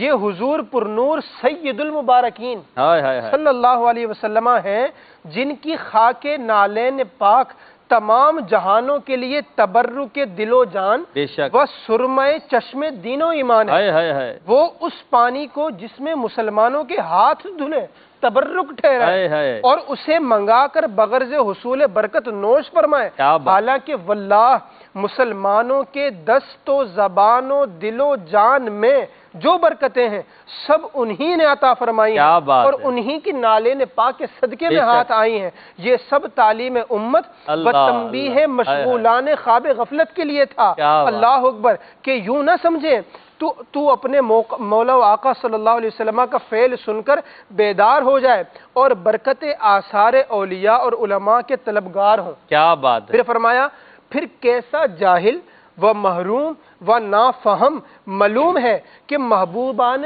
خدا کے آثار کو تبرک نہ جانے اور اس سے حصول برکت نہ مانے۔ ولا حول ولا قوت الا باللہ العلی العظیم۔ پھر فرمایا فی الواقع در حقیقت آثار شریفہ حضور سید المرسلین صلی اللہ علیہ وسلم سے تبرک سلفن و خلفن یعنی چلا آ رہا ہے زمانے اقدس حضور پر نور سید عالم صلی اللہ علیہ وسلم و صحابہ کرام سے آج تک چلا آ رہا ہے۔ فرمایا بلا نکیر رائج ہے، یعنی اس پر کسی نے انکار نہیں کیا، وہ معمول ہے اور یہ معمول چلتا چلا آ رہا ہے اور باجماع مسلمین مندوب و محبوب۔ سبحان اللہ، کہ مسلمانوں کے اس بات پر اجماع ہے کہ تبرکات کی زیارت کرنا، ان سے تبرک و برکت حاصل کرنا یہ مستحب ہے، محبوب ہے۔ پھر فرمایا بکثرت احادیث صحیحہ و صحیح بخاری و مسلم وغیرہما صحاح و سنن کتب و احادیث اس پر ناطق ہیں، وہ سب یہ حدیث کتابیں بیان کرتی ہیں کہ تبرکات سے برکت حاصل کی جاتی ہے۔ پھر فرمایا ایسی جگہ ثبوت یقینی یا سند محدثانہ کی اصلاً حاجت نہیں، یعنی اس بات کے لیے کہ بھئی یہ تبرک ہے، یہ چلتا چلا آ رہا ہے، کوئی یقینی ثبوت آپ کو دیا جائے یا کوئی حدیثوں سے کوئی سند حاصل ہو تو بولا اس کی اصلاً حاجت نہیں۔ اس کی تحقیق و تنقیح کے پیچھے پڑنا اور بغیر اس کے تعظیم و تبرک سے باز رہنا فرمایا یہ سخت محرومی اور کم نصیبی ہے۔ ائمہ دین نے صرف حضور اقدس صلی اللہ علیہ وسلم کے نام سے اس چیز کا معروف ہونا کافی سمجھا، تو جب پتہ چل جائے کہ فلاں کے تبرکات ہیں تو اگر کوئی معنی شرعی غیر شرعی بات نہیں ہے تو اس کو بلا دلیل مان لینا چاہیے اور اس کی ہمیں تعظیم سے برکت حاصل کرنا شروع کر دینا چاہیے۔ یہی علماء اسلام کا طریقہ رہا۔ جی ماشاءاللہ۔ اطہر بھائی آپ اختتامی کلمات اس پر ارشاد فرمائیں۔ انکلوڈ کروں گا اس بات پر کہ جس طرح ماشاءاللہ حضرت سیدی اعلیٰ حضرت رضی اللہ تعالیٰ عنہ کے اس فرمان کو آپ نے لیا نا کہ ہمیں تحقیق کی حاجت نہیں۔ جی بعض لوگ اس طرح کے اللہ تعالیٰ رحمت کرے۔ کیا سند ہے اس کی؟ اس طرح سادات کے تعلق سے امیر علیہ سنت کئی دفعہ ہماری تربیت فرماتے ہیں کہ کسی نے یہ کہہ دیا کہ میں سید ہوں تو اب غیر سید کو اس کی تعظیم کرنی ہی چاہیے. صحیح. خود سادات کو بھی ایک دوسرے کی تعظیم کرنی چاہیے. ایک مدنی پھول صرف چونکہ کنکلوژن ہے، جی یہ ضرور ہے اپنی جگہ پر کہ مسلمانوں کے اور مومنوں کے اس حسن اعتقاد کو مد نظر رکھ کر کچھ لوگوں نے خیانت ضرور کی. صحیح. اور وہ جو واقعی تبرکات شریفہ معتبرہ ہیں ان کو اختیار کرنا تو 100 کروڑ حق کروڑ مرحبا. مگر مومنوں میں مسلمانوں میں کچھ چیزوں کو ایسا رائج کر دیا گیا، جیسے آپ نے دیکھا ہوگا سنا ہوگا کہ کچھ عرصہ قبل ترکیب بنی کہ جو قرآن کریم میں جو بال نکلتا ہے اس کے تعلق سے لوگوں نے کیا تھا. اچھا کچھ ایک مجھے یہ بھی یاد پڑتا ہے کہ کچھ عرصہ پہلے ایک ایسی ترکیب آئی کہ آپ یہ چیز اگر ہنڈیا میں ڈال کر رکھ دیں اور اس کے بعد 3 دن بعد یا 5 دن بعد یا 7 دن بعد نکالیں تو یہ ترکیب بن جاتی ہے. جی تو اس طرح سے بھی یاد ہے آپ کو؟ ابھی بھی بہت ساری چیزیں اس طرح ہے. تو یہ جو خیانت کے عنصر ہیں اس پر بھی توجہ ہونی چاہیے. اچھا کچھ لوگوں نے پھر یہی حسن اعتقاد کے مسلمانوں کے سنیوں کے عاشقان رسول کے انداز کو دیکھ کر پھر خود سے کچھ تبرکات بنا دیں. اس پر میں چاہوں گا کہ ان کی توجہ ہو جائے. ایسا نہیں کرنا چاہیے. ایسا خائن سید کہا گیا ہمیں ماننا ضروری ہے، مگر غیر سید نے اپنے آپ کو سید کہا وہ تو دھوکے باز ہے. کیا آپ اندازہ کر لیجئے گا کہ بالکل اس طریقے سے جو چیزیں تبرک ہیں ان سے توسل کرنا، ان کی تعظیم کرنا، ان کی تکریم کرنا، ان کی تحقیق میں نہ پڑھنے کا تو ہمیں حکم ہے. ہم آمنا و صدقنا کر کے قبول کر لیں گے.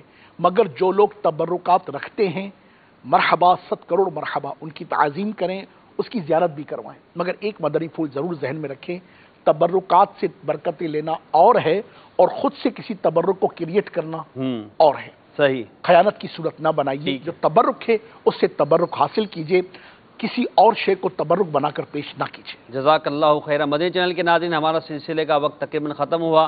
آج کے اس موضوع کو اپنے لیے باعث برکت سمجھتے ہوئے تبرکات سے حصول برکت حاصل کیجیے اور توسل بھی کیجیے. اللہ تعالیٰ تبرکات شریفہ کی برکت سے ہمیں دنیا اور آخرت کی برکت عطا فرمائے. کھڑے ہو کر بادب صلاۃ و سلام پڑھ لیتے ہیں.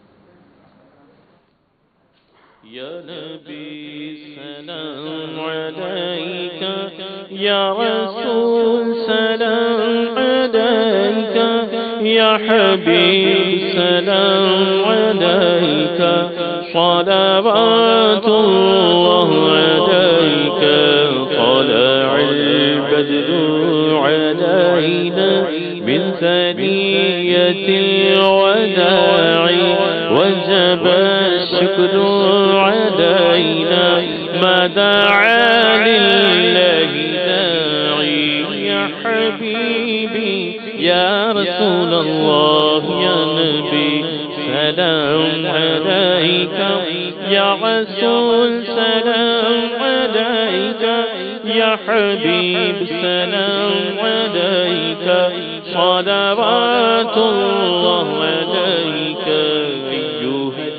مبعوث فينا جئت بالأمر المطاع، جئت شرفت المدينة، مرحبا يا خير داعي. يا حبيبي يا رسول الله يا نبي سلام عليك، يا رسول سلام عليك، يا حبيب سلام عليك، صلوات الله عليك. استفيل غوث اعظم، گنج بخش فیض آدم، صدقہ امام اعظم، دور ہو ہم سبھی کے رنج و غم.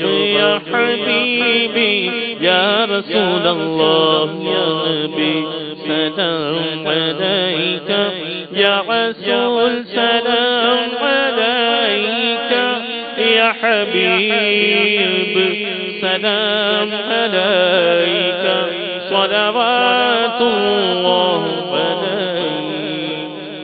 مدنی چینل کے ناظرین، اس کے بعد تقریباً 5:15 بجے آپ دیکھ سکیں گے سلسلہ رمضان اور صحت، اور اس کے بعد انشاءاللہ امیر اہل سنت دامت برکاتہم العالیہ کا مدنی مذاکرہ. صلو علی الحبیب صلی اللہ علیہ محمد صلی اللہ علیہ وسلم.